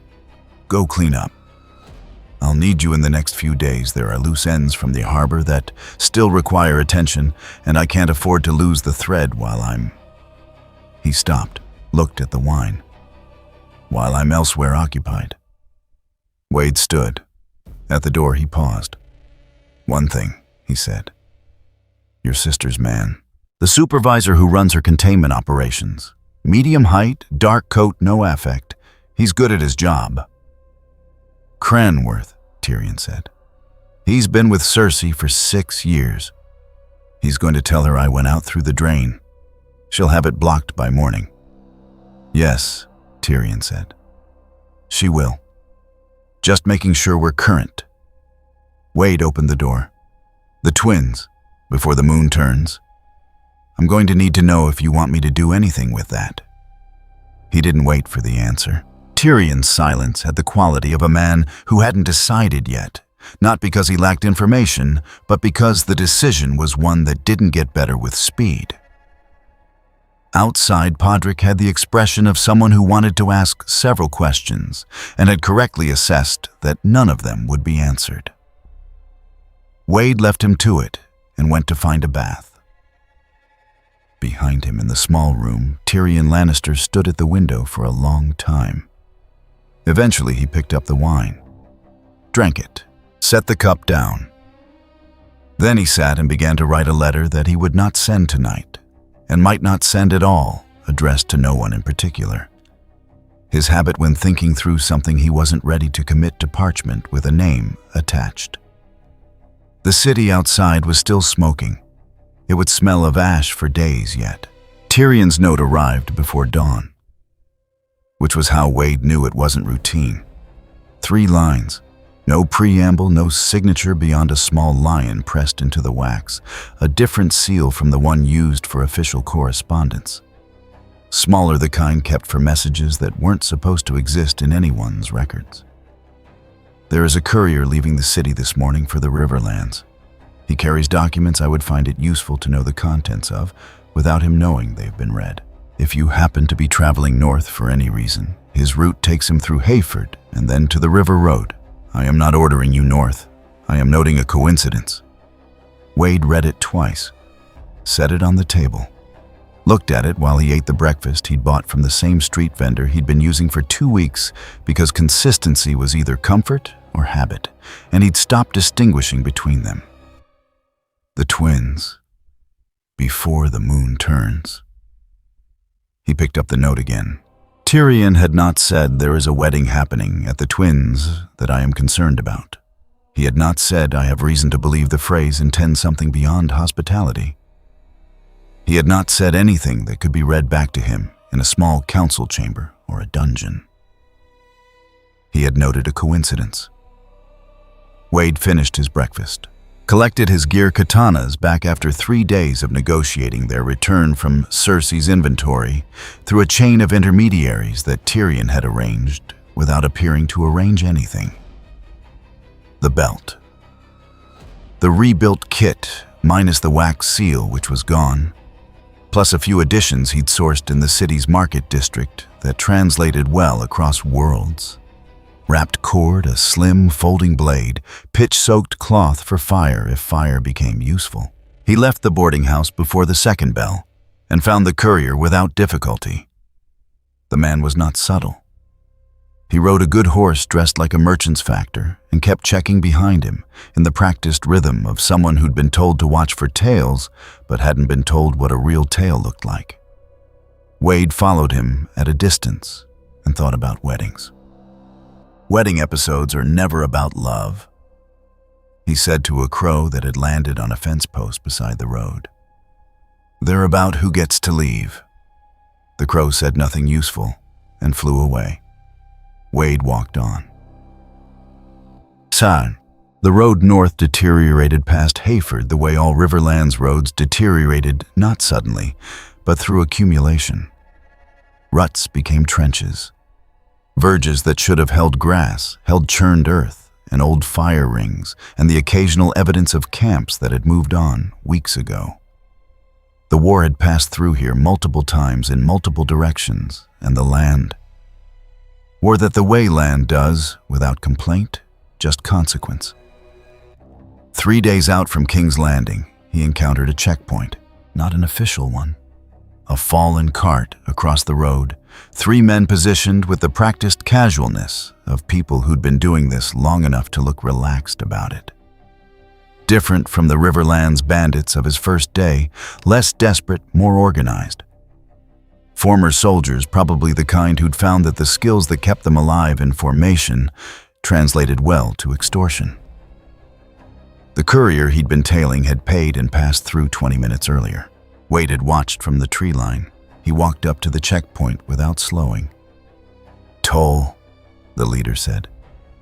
He had the flat eyes of a man who'd given this speech enough times that it had lost all texture. No, Wade said. A pause. The flat eyes recalibrated. You see 3 of us. I see 3 of you, Wade confirmed. And I see you've been doing this for a while. which means you're good at reading people. So read me." The man read him. The red suit, the katanas, the posture of someone who had genuinely not slowed down when approaching 3 armed men on an empty road. 10 silvers, the man said, revised down from whatever he'd been planning to say. Still no. Wade tilted his head. "I'll tell you what I will do. I'll walk through, you'll let me, and tomorrow you'll still be alive to extort the next person. That's a better outcome than the alternative for everyone involved, including you." The man on the left shifted his grip on his weapon. Wade looked at him. Just looked. The man's grip loosened. "Right," the leader said after a moment. He stepped aside. Wade walked through. Behind him, he heard one of them say something in a low voice. He didn't catch the words, but the tone was the tone of men trying to agree on whether what had just happened was cowardice or wisdom. He'd heard that tone before.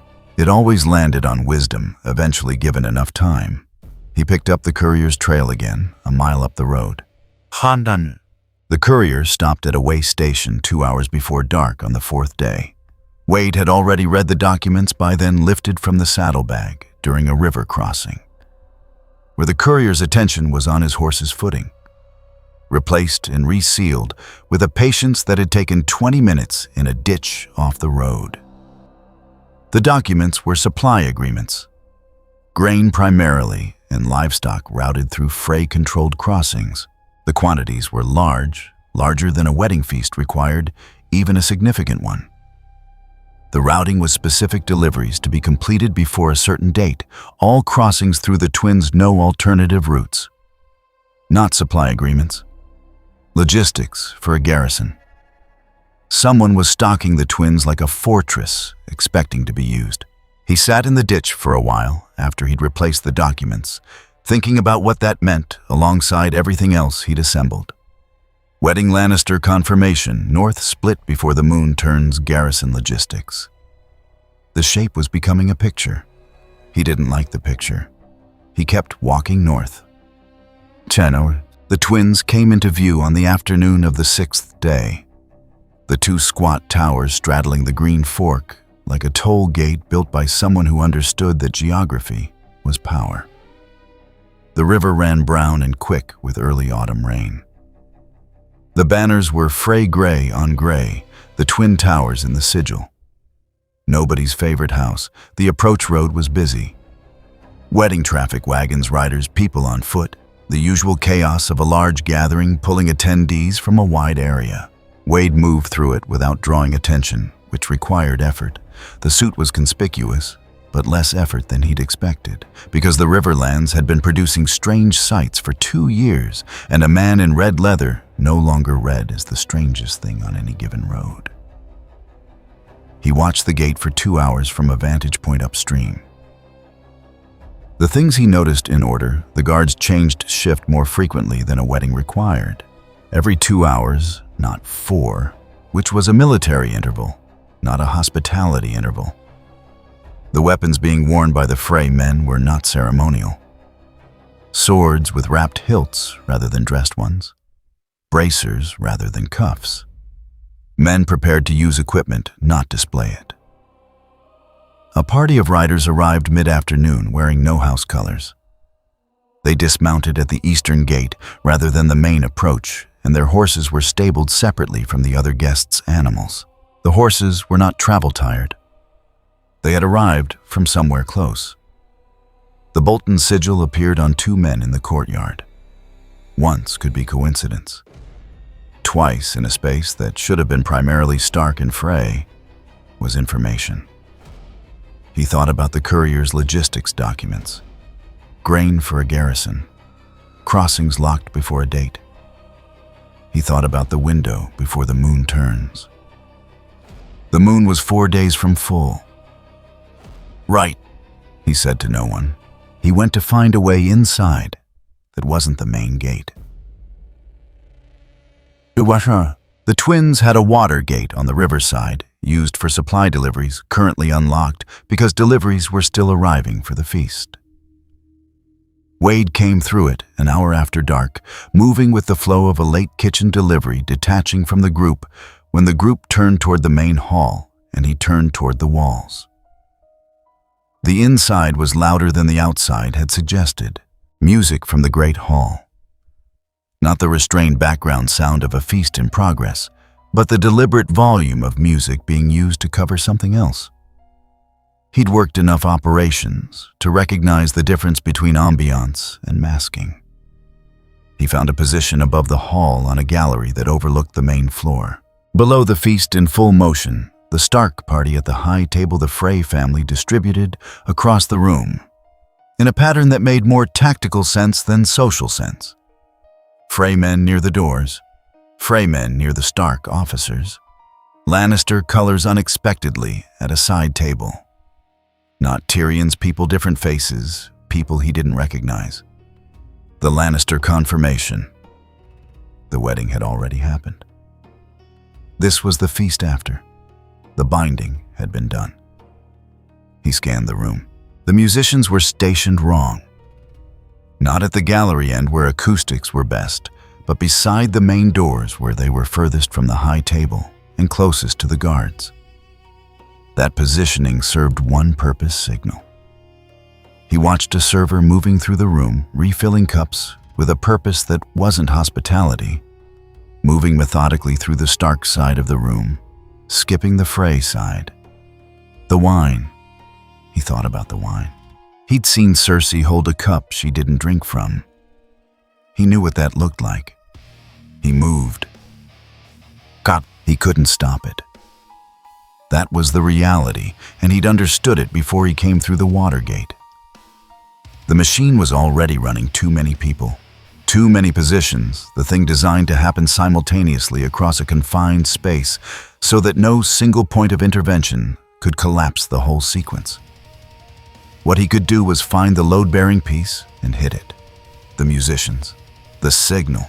He came down from this gallery through a servant's stair, moved along the wall behind the screen's passage, and reached the musician's post 40 seconds before the piece they were playing resolved into whatever came next. He recognized the transition building the internal structure of music being used as countdown rather than entertainment. One of the musicians was not a musician. The hands were wrong calloused at the wrong points, the bow grip too practiced with blades rather than strings. The eyes tracked the room rather than the sheet. Wade put him down quietly between one phrase and the next, in a way that looked from 3 feet away, like a man suddenly taken ill. He propped him against the wall, took the signal instrument, a drum he'd marked earlier by its placement, and walked with it into the screen's passage. The music continued. The countdown had a gap in it now. In that gap, something happened that wouldn't have happened otherwise. A door that should have closed didn't close on schedule. A Stark man near that door noticed the door was open. He moved toward it, which put him out of place. He walked out of the twins that night. Somewhere behind him, inside the hall, the feast continued for another 11 minutes before it didn't. The things Wade couldn't stop, most of them. The numbers, the positions, the architecture of betrayal that had been engineered across months. The thing he'd stopped one signal, 3 seconds of timing a door that opened instead of closing. One man got out who wouldn't have gotten out otherwise. Wade didn't know his name. He'd been moving too fast to catch it, and names at the twins that night were a currency nobody was spending freely. He walked south along the river road in the dark rain starting to come in off the water. The distant noise of the feast becoming something else behind him. A different quality of sound carrying across the flat water in a way that made the distance feel thin. He didn't look back. He'd been in enough situations to know that looking back changed nothing and cost something. He kept walking, the rain coming harder now, and thought about what he carried out of the twins. One man name unknown alive.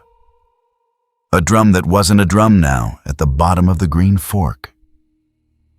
The knowledge that every piece of it had been planned and approved at levels above the phrase that the Lannister confirmation was real.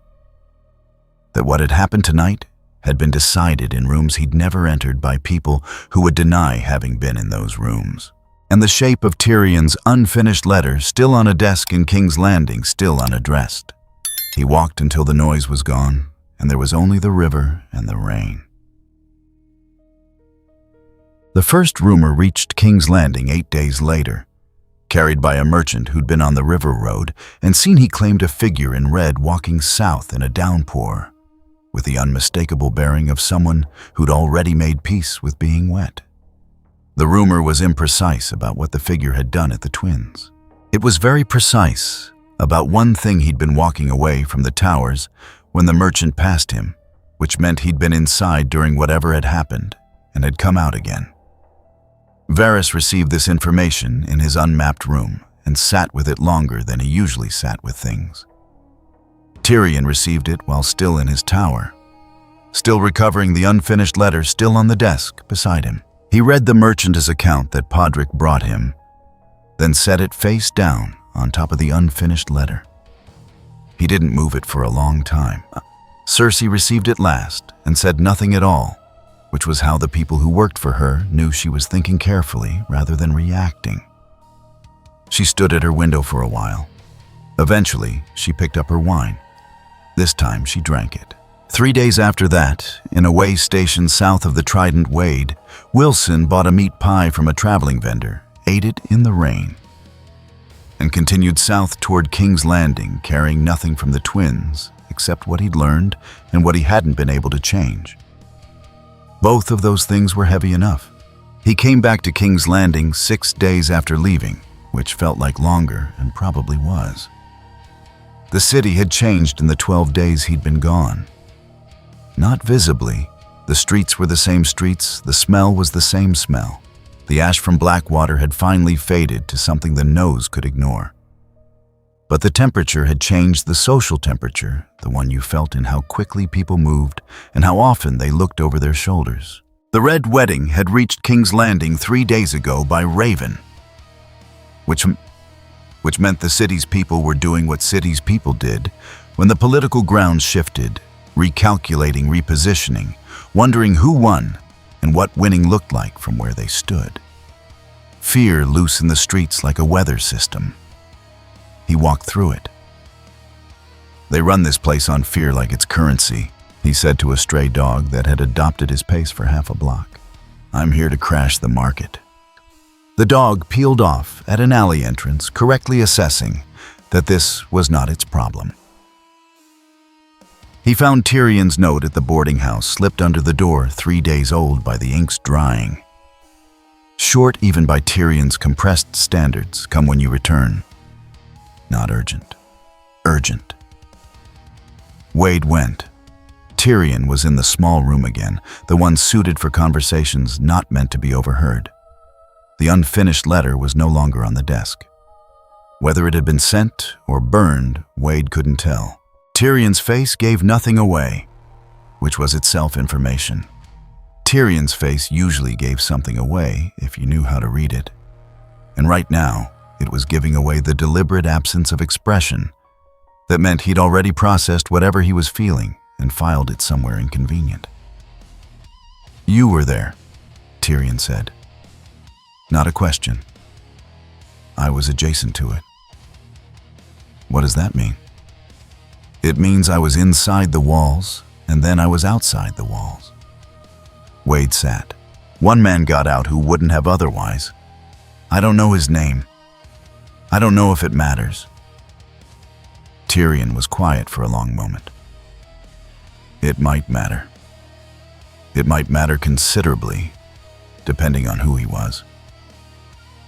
Couldn't stop to ask. Another silence. Tyrion turned to look at the window, the same city, the smoke long gone from the rush. "The North is broken," he said finally. "The Freys will collect their reward. The Boltons will be given the North to manage, which will go exactly as well as anyone who has met a Bolton would expect." He turned back.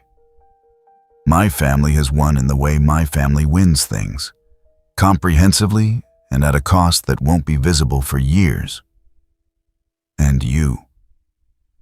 I am part of my family. He said it the way a man describes a chronic condition. Whether I like the method or not. Wade watched him. You didn't send the letter?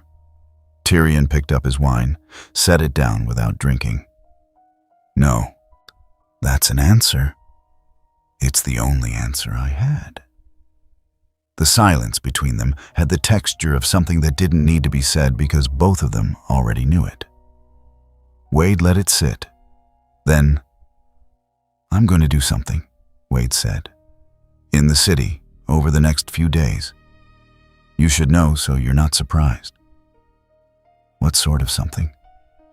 The sort that makes accountants nervous. Tyrion looked at him for a long moment. The counting house on Coppersmith's Wind. The ledger from the grain operation. There's a second volume. It documents payments to informants across 12 wards. If that volume were to become unavailable, a number of arrangements would become unverifiable. Wade waited. I'm not telling you to take it, Tyrion said. I'm telling you it exists. Noted, Wade said.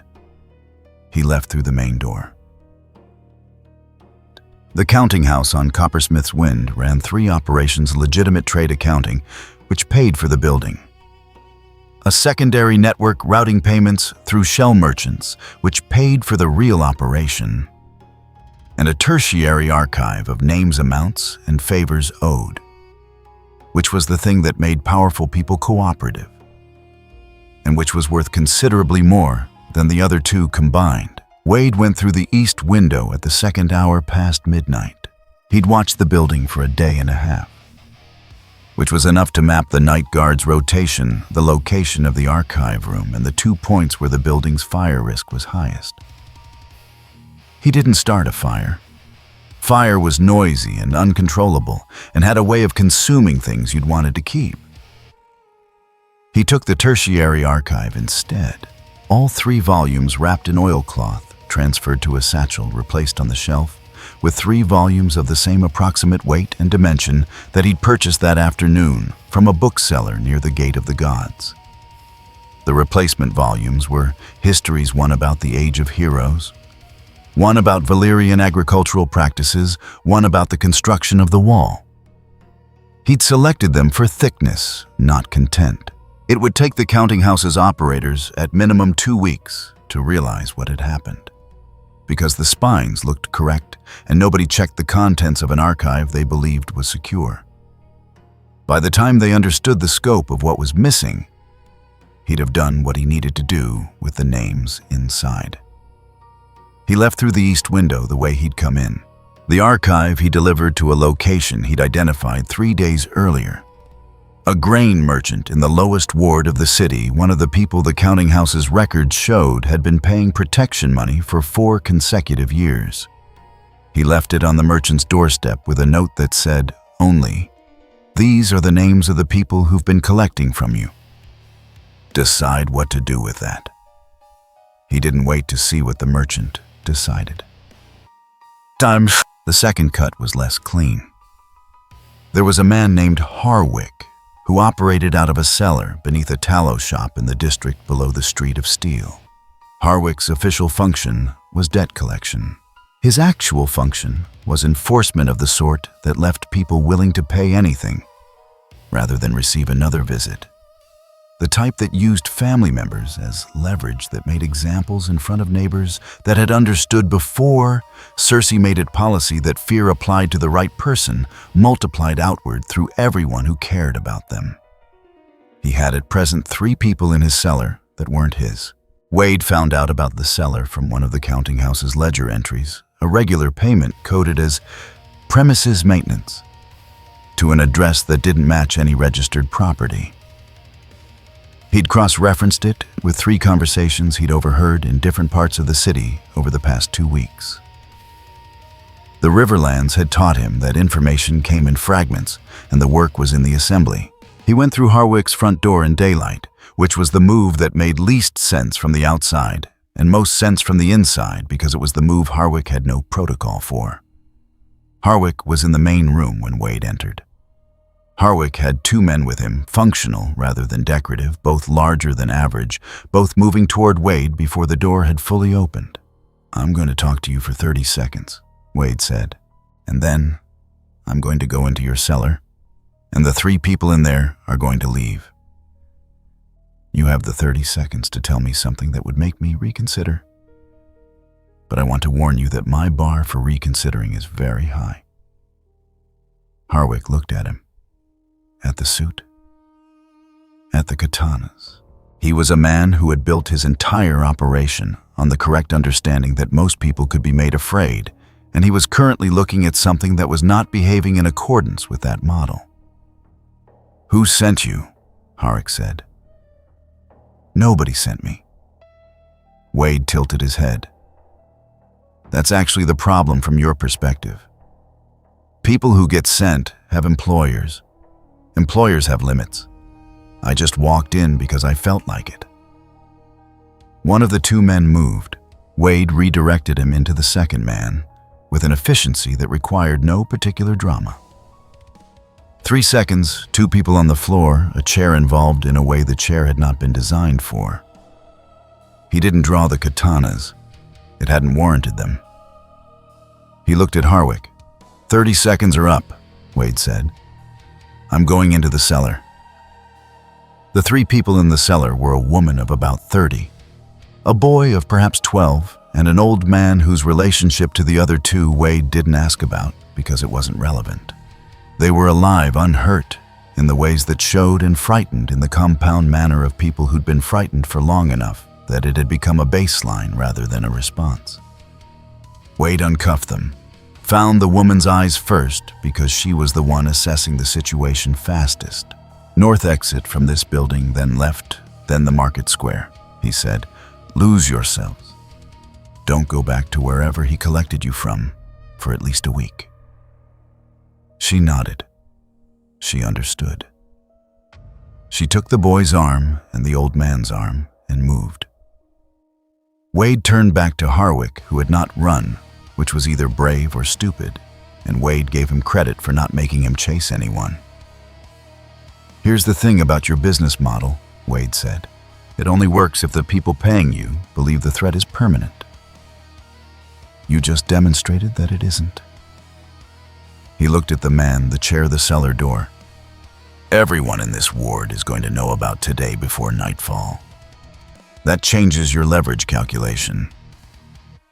He left Harwick with his 2 men still on the floor and a cellar that was 3 people short. He was right about the timeline. By nightfall, the story had spread through 4 wards in the manner stories spread, when they confirmed something people had already wanted to believe was possible. The third cut was the one Cersei noticed first. Not because it was the largest, the archive was the largest by any measure. But the archive's impact was diffuse, a slow-burning thing that would take weeks to fully register. The counting house problem and the Harwick problem were both legible, a ledger, 3 people, a pattern. The third cut was the courier network. Cersei's information advantage in King's Landing rested on 3 things: the gold cloak loyalty she'd purchased the informants whose payments ran through the counting house archive, and a private courier network that moved letters between her household and 14 strategic addresses across the city and the Crownlands. The courier network ran through a stable in the northeast of the city, managed by a man who believed he was working for a cloth merchant. Wade spent one afternoon observing the stable's operation and one evening walking its routes. He didn't disable the network. He didn't need to. He introduced a single modification, a new stop on the primary route added so smoothly that the courier who picked it up didn't register it as new. The stop was an address near the hook, occupied by a man Wade had identified from the counting house records as one of Varys' contacts. The relationship was coded, but the payment pattern was distinctive. He didn't tell Varys. He didn't need to. Varys would figure it out because Varys figured out everything. And what he'd figure out was that one of Cersei's couriers had been routing through his network for 3 days before anyone noticed. The implications of that he left for Varys to unpack. Cersei noticed on the 4th day. Cranworth reported it to her in the clipped manner of someone who had learned to deliver bad news at a pace that outran her initial reaction. The archive was gone, not burned taken, which was worse. The Harwick operation had been exposed, and there was a courier route problem whose scope was still being determined, but whose implications were not good. She stood at her window for longer than usual. "He's not working for Tyrion," she said finally. "Not anymore. Or not only. The evidence suggests he's working for himself," Cranworth said. "No." She turned from the window. "People who work for themselves want something. He hasn't asked for anything." Cranworth waited. "He wants the system broken," she said. "He doesn't want to replace it. That's..." She stopped, considered. "That's more dangerous than someone who wants power. Someone who wants power can be negotiated with. What do you want to do about it?" She was quiet for a moment. Outside, the city continued its recovery commerce noise, the grinding resumption of ordinary life over extraordinary rubble. "The water gate at the twins' facility worked," she said. "Until it didn't because he thought faster than the design. The room worked until the drain." She turned back. "He gets out through whatever gap exists, so the next containment has no gaps."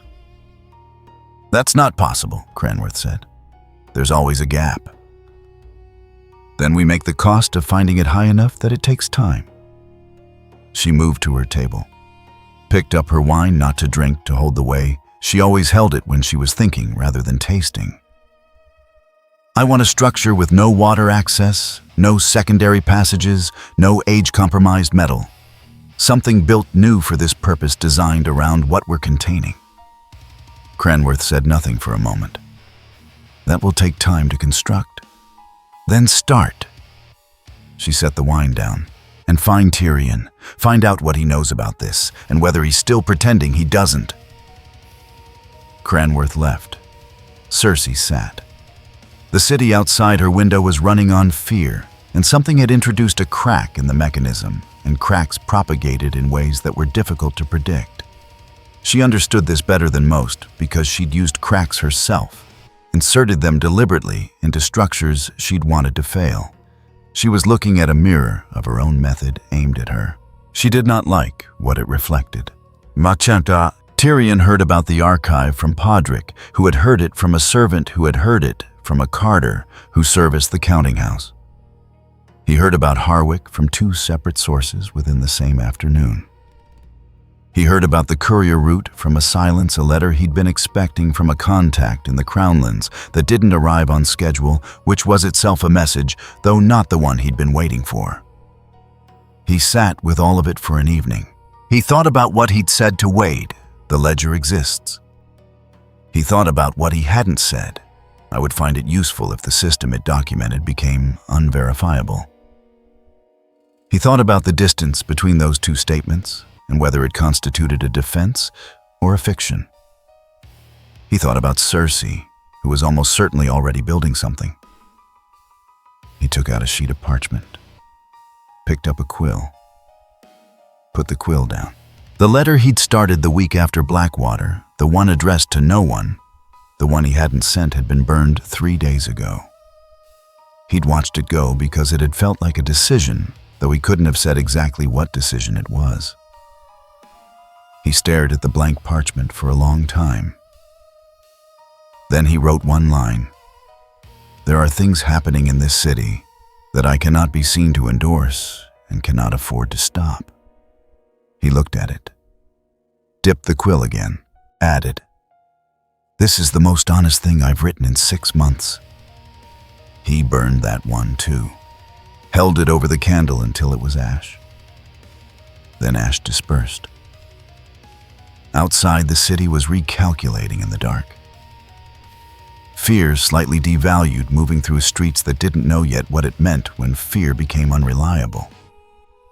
It meant the people who'd been paying it had to find something else. Nobody in King's Landing had figured out yet what that something else was. But the question was in the air now, loose and uncomfortable in every room where someone who had depended on the currency of intimidation was doing the math and finding the numbers didn't add up the same way they used to. In the boarding house near the Hook Wade, Wilson was asleep. He slept well, which surprised him slightly.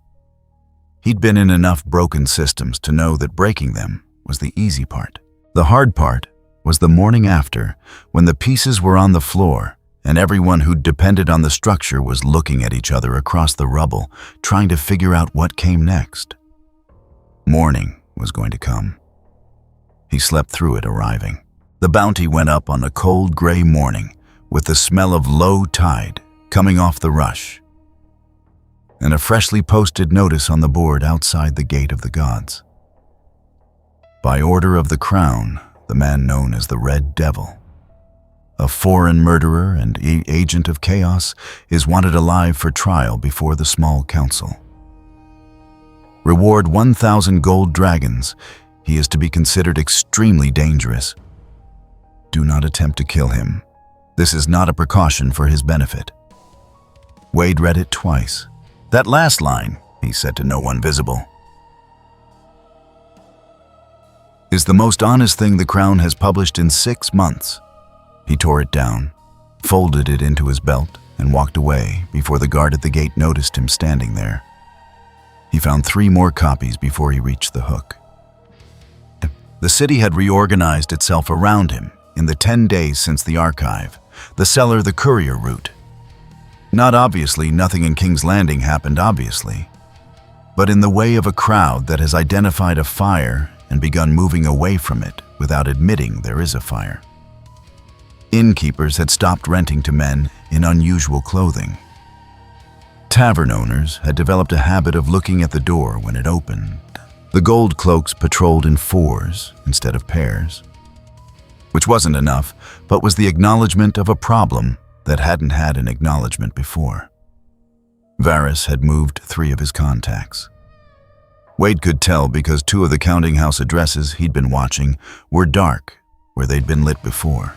Varys had read the archive he'd redistributed, understood what the redistribution meant, and quietly removed pieces that would have been exposed when the system tried to reconstitute itself. He hadn't tried to reach Wade. Wade hadn't tried to reach him. They were operating on parallel tracks that had never officially intersected, which was how Varys preferred all his tracks. Tyrion had sent 1 note unsigned, which said, "They are calling you the Red Devil. I find this more accurate than most of the things they name." Nothing else. Cersei had said nothing publicly, which meant she was building something privately. She always went quiet before she went large. Wade understood all of this. He'd been watching it develop the way a man watches weather come in from the coast, the pressure dropping, the light changing, the deep stillness that means something large is about to move. The trap came on the 11th day. They didn't use a room this time. The gold cloaks who moved on him in the alley near the Sept of Baelor were real gold cloaks, with legitimate warrants and a chain of command that ran through the city watch and into the small council's records. This was Trap C dressed in law, the public legitimacy version, which Wade hadn't fully anticipated because it required Cersei to accept some exposure she'd previously avoided. She'd decided the exposure was worth it. There were 14 of them, which was a serious allocation of personnel for a single arrest. They had a cart rather than chains, a reinforced one, iron-fitted, the lock external and multiple. They had a crossbowman on a rooftop who put a bolt through Wade's left shoulder before he'd registered the rooftop as a threat. He went down on 1 knee. "You want an ending," he said to no one in the alley who would understand him. "This place only does aftermath." Then the gold cloaks reached him, and there was a period of time that was not elegant. The cart moved through the city toward the Red Keep at a pace that suggested they understood time was their asset, not distance. The lock was good, better than the shackles in the underground chamber. A different design entirely, the kind built by a smith who'd been briefed on the problem and had thought about it rather than just applying standard practice. Wade spent the first hour inside the cart doing an inventory.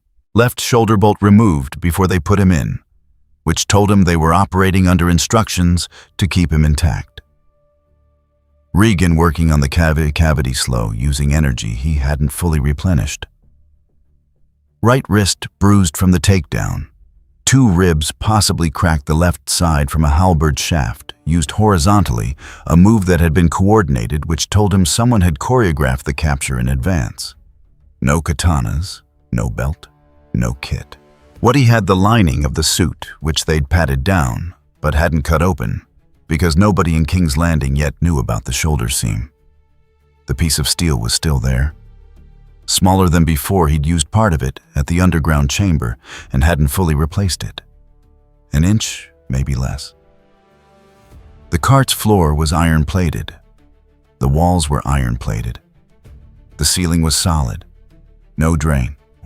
He lay in the dark and listened to the wheels and thought about Cersei sitting somewhere in the Red Keep, having correctly identified that the underground chamber had failed because it was old and had a drain, and having built a solution to that. Give her credit. She learned from evidence. The cart stopped. He heard water. Dunshun, not the rush. The harbor. The rhythmic slap and surge of open water against stone. The cry of birds that only appeared over salt water, the low creak of large wooden structures under stress. They'd brought him to the harbor. He heard the cart being loaded onto something, the shift of weight, the sound of wheels on planking, the change in the motion beneath him, from road to water. A ship. They were putting him on a ship. He thought about Tyrion's logistics documents from Chapter 4, the tide tables, the harbor. And then he thought about the depth of the Blackwater Bay, east of the harbor mouth, which was considerable. He understood in that moment what Cersei had decided to do. Not the underground chamber, not the cart, the bay. Drop the cart. Wade doesn't die.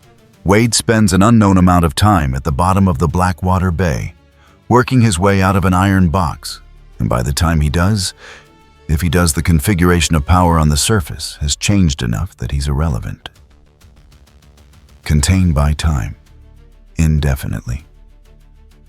He had at his rough estimate somewhere between 15 and 45 minutes before they reached whatever depth Cersei had selected. He got to work. Dude, the bolt hole for the lock mechanism was on the outside of the cart, which meant there was no interior access point designed into the construction. Someone had thought about this carefully. Someone who understood that any interior mechanism was a potential exit route. What they hadn't thought about, because it hadn't occurred in the underground chamber, and there'd been nothing to suggest it was the seam where the iron floor plate met the iron wall plate. Iron plates were welded at corners. The weld quality at this seam was not the weld quality at the lock mechanism, which had received focused attention. It was the weld quality of someone doing a large job in a reasonable time frame, which meant it was adequate rather than exceptional. Wade worked the inside edge of the seam with the inch of steel from his shoulder lining, prying rather than cutting. Not trying to open the seam, trying to find the weld's weakest point, the place where the heat distribution had been uneven, where the bond was slightly proud or slightly porous. He found it in the rear left corner, low down where the floor met the wall, at the angle that was hardest to reach during construction. He applied pressure. The ship's motion changed. They were past the harbor mouth now in open water, the chop different from the channels. Time was narrowing.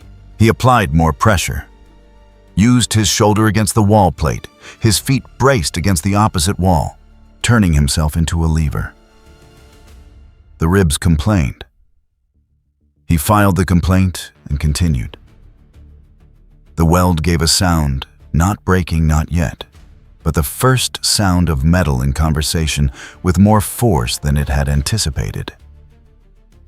He'd heard that sound before. He knew what came after it. He focused. The second sound was louder. The third was the sound of the seam. separating a 4-inch gap opening at the corner where the floor and wall plates had been joined, the gap growing as the torque continued. Water came through immediately, cold salt black in the dark of the cart. He had less time than he'd thought. He put his back into it. The gap widened to 6 inches 8, the iron complaining in a frequency that was more feeling than sound. 12 inches. The water was at his knees. He went through the gap sideways, which was not comfortable and involved things that would require the healing factor to address at length. And then he was outside the cart in open water in the dark 20 feet below the surface. By his estimate, the cart continuing its descent below him. He swam up. He came out of the water at the harbor wall, using the iron rings set into the stone for mooring lines. Pulled himself up. Lay on the stone for a while. The shoulder from the bolt was at 40%. The ribs were functional in the way that things are functional when they hurt, but work. His hands were bleeding from the cart's edge, shallow cuts, closing already the region working in order of priority. He was wet and cold, and had no weapons and no money, and every gold cloak in the city had a warrant with his description on it. He lay on the harbor stone and looked at the sky. Dawn was coming in over the bay, the light changing at the horizon from black to the thin gray that preceded color. Somewhere behind him in the Red Keep, Cersei was probably still awake because she rarely slept when operations were running, and she would have people watching the drop point who would need to report that the cart had gone down and not come up. She'd get that report. She'd also eventually get a different report. He'd cross that problem when it arrived. He found a water trough 3 streets from the harbor, cleaned up to the extent possible. Found a clothesline 2 streets further and left 2 silver coins at its base. His last money taken from a secret pocket in the suit's lining that hadn't been found during the arrest because it was flat enough to be mistaken for structural fabric in exchange for a rough cloak that would cover the suit and the mask long enough to move through the city without immediate identification. He went to find Tyrion. Tyrion was not in his solar. He was not in the small room. Podrick encountered in the passage outside with the expression of a man managing multiple anxieties. Simultaneously told him in a low voice that Tyrion was in council. Had been since the previous evening, dealing with the aftermath of a situation that Podrick described only as the Frey problem and what comes after it. "Tell him I'm alive," Wade said.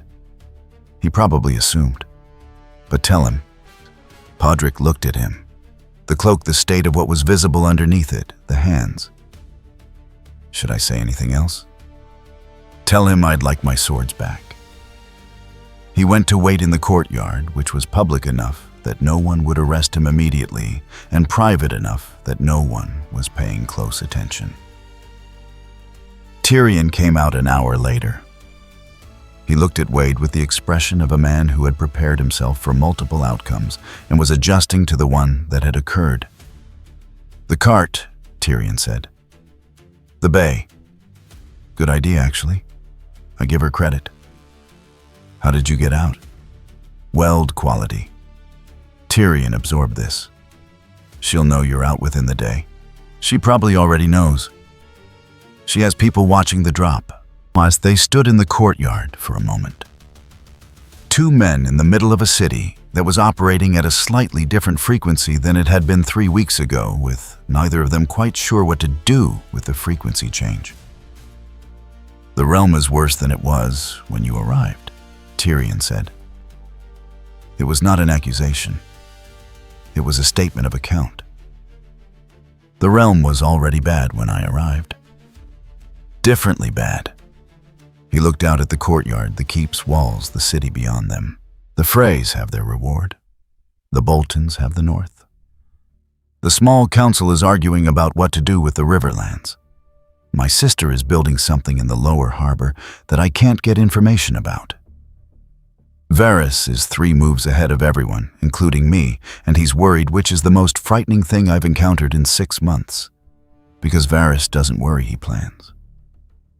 He turned back, And the currency of fear, as you put it, is devaluing in ways that are going to take years to fully register, and nobody in power is sure what replaces it, or whether the replacement is better or merely different.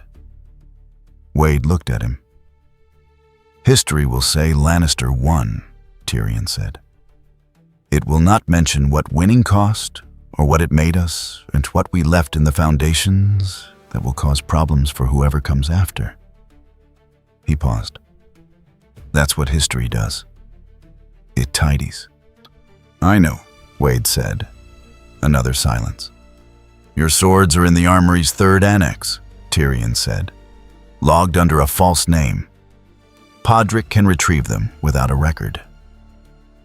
Thank you. Don't thank me. Tyrion turned to go, then stopped. One question. If you'd known at the beginning on that road in the Riverlands what it would look like by this point, would you have walked a different direction? Wade thought about it.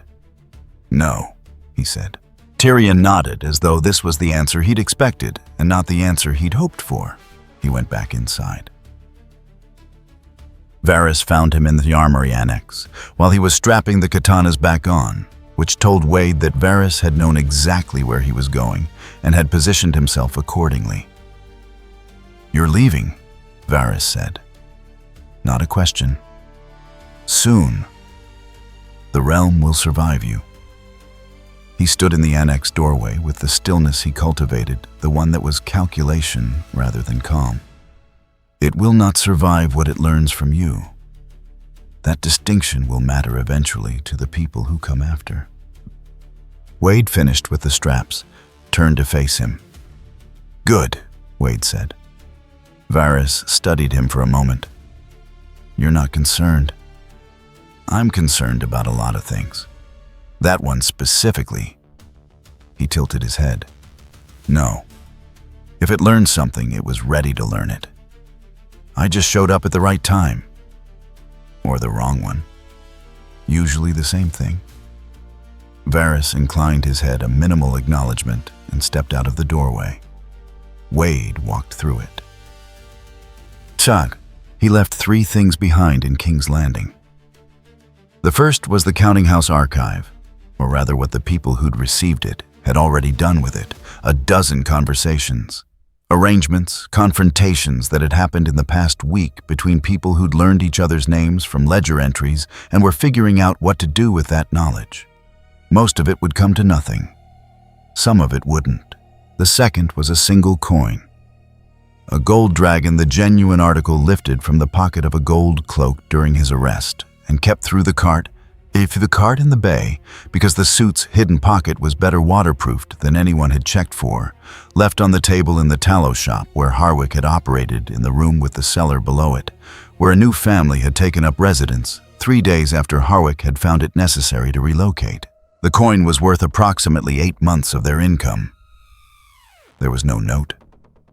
There was no explanation. The third was a rumor. He'd started it himself through a conversation at a tavern near the Hook with a merchant who had a reliable tendency to talk, and the rumor was the Red Devil had not left King's Landing. He was still in the city watching. Anyone who used fear as leverage on people who had no leverage should assume he was watching them specifically. It wasn't true. He was leaving. But this rumor would last longer than the truth. And in Westeros, rumor was the currency that didn't devalue. He walked out of King's Landing through the Gate of the Gods, which was how he'd come in and which seemed appropriate. The road south was the same road it had been when he'd arrived, ruts and old fire rings and the evidence of things that had moved through and not come back. The Riverlands had stopped burning quite as actively, which meant the burning was happening somewhere else now or was being saved up. He walked for an hour before he sat down on a stone and waited. He didn't know what he was waiting for. Exactly a portal, a shift, the unmistakable sensation of a universe, deciding it was done with you and applying the appropriate pressure. He'd come through this way before. He'd come out the other side before. The mechanics were not reliable, but they were, in his experience, eventual. The road was quiet. He looked at it, the ruts, the bare verge, the sky overhead doing the thing. Autumn skies did in places where winter was actually going to arrive. He thought about Tyrion's question. Would you have walked a different direction? No. Not because it had worked out cleanly. It hadn't. The Freys had their reward. The Boltons had the north. The small council was arguing. Cersei was building something in the harbor. All of that was true. But somewhere a man whose name he didn't know was alive, who wouldn't have been because of one door that hadn't closed on the schedule. Somewhere a woman and a boy and an old man were not in a cellar.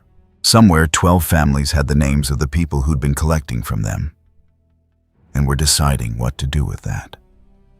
Not enough. Never enough. But not nothing. He sat on the stone and waited. Eventually, in the way that eventually worked when dimensions were involved. Which was to say, suddenly and without ceremony, the road stopped looking like the road it was and started looking like something else. And Wade Wilson stood up, adjusted the katanas on his back, and stepped through. He was gone before the light had fully changed. The rumor reached King's Landing 2 days later, carried by a carter who'd passed the gate of the gods and seen he claimed a figure in red sitting on a stone by the south road, talking to no one. By the time the rumor reached Varys, it had acquired details the figure had disappeared, leaving only a scuff in the road's dust and the faint smell of something that nobody could identify. Varys received this account and sat with it for longer than he usually sat with things. Then he wrote something down, a single line on a piece of paper that went into no file and no record kept nowhere except the fold of his sleeve, and went about the business of managing a realm that had not improved and had not been expected to improve, and was nonetheless somehow in a slightly different configuration than it had been before. The line he'd written, a condition passed through. The realm has been left with the memory of it. He did not know whether this was a warning or a hope. He suspected it was both. In the Red Keep, Cersei Lannister received the report about the cart the bay, and the fact that neither contained the Red Devil any longer. She stood at her window. The harbor project was 2 weeks from completion. It would have worked. She was certain of it, built correctly. No old metal, no drain, no seam gaps. The engineering reviewed by 3 separate smiths who hadn't known each other or compared their assessments. It would have worked. She picked up her wine, held it, did not drink. Outside the city continued its operations, trade. Fear, the grinding machinery of power that had run for centuries and would run for centuries more, with different hands turning the wheels, but the same wheels turning. She set the wine down. Whatever had passed through her city had left a mark she couldn't quite see and couldn't quite erase. And that was the thing she found most difficult about it. Not the disruption, not the cost, but the fact that it had happened at all. That the system had been touched by something the system couldn't fully account for and had continued anyway. The system was supposed to be the answer to things that couldn't be accounted for. She would think about that. She always thought about things she couldn't solve. She thought about them until she found the angle. And then she used the angle, and the problem stopped being a problem. She had not found the angle yet. She picked the wine back up. This time, she drank it. And in his solar, the lamp burning low, Tyrion Lannister sat with a blank page in front of him and a quill he hadn't dipped, and thought about a man walking south on a road that led somewhere he couldn't follow, carrying in his head the knowledge of everything that had happened and the exact weight of everything that hadn't. He thought about what history would say. He thought about what he knew that history wouldn't say. He put the quill down, left the page blank, blew out the lamp. In the dark, he poured wine he wouldn't taste and held it without drinking, and thought about the question he'd asked in the courtyard and the answer he'd received and what it meant. That the answer hadn't surprised him.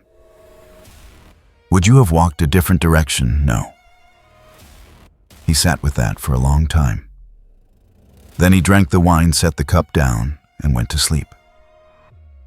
The page stayed blank. The realm continued. It always had. It always would. Just not in the same shape as before. If you enjoyed this video, don't forget to leave a like and subscribe to the channel, and be sure to turn on notifications so you won't miss our future video. Thank you for watching, and we will see you next time.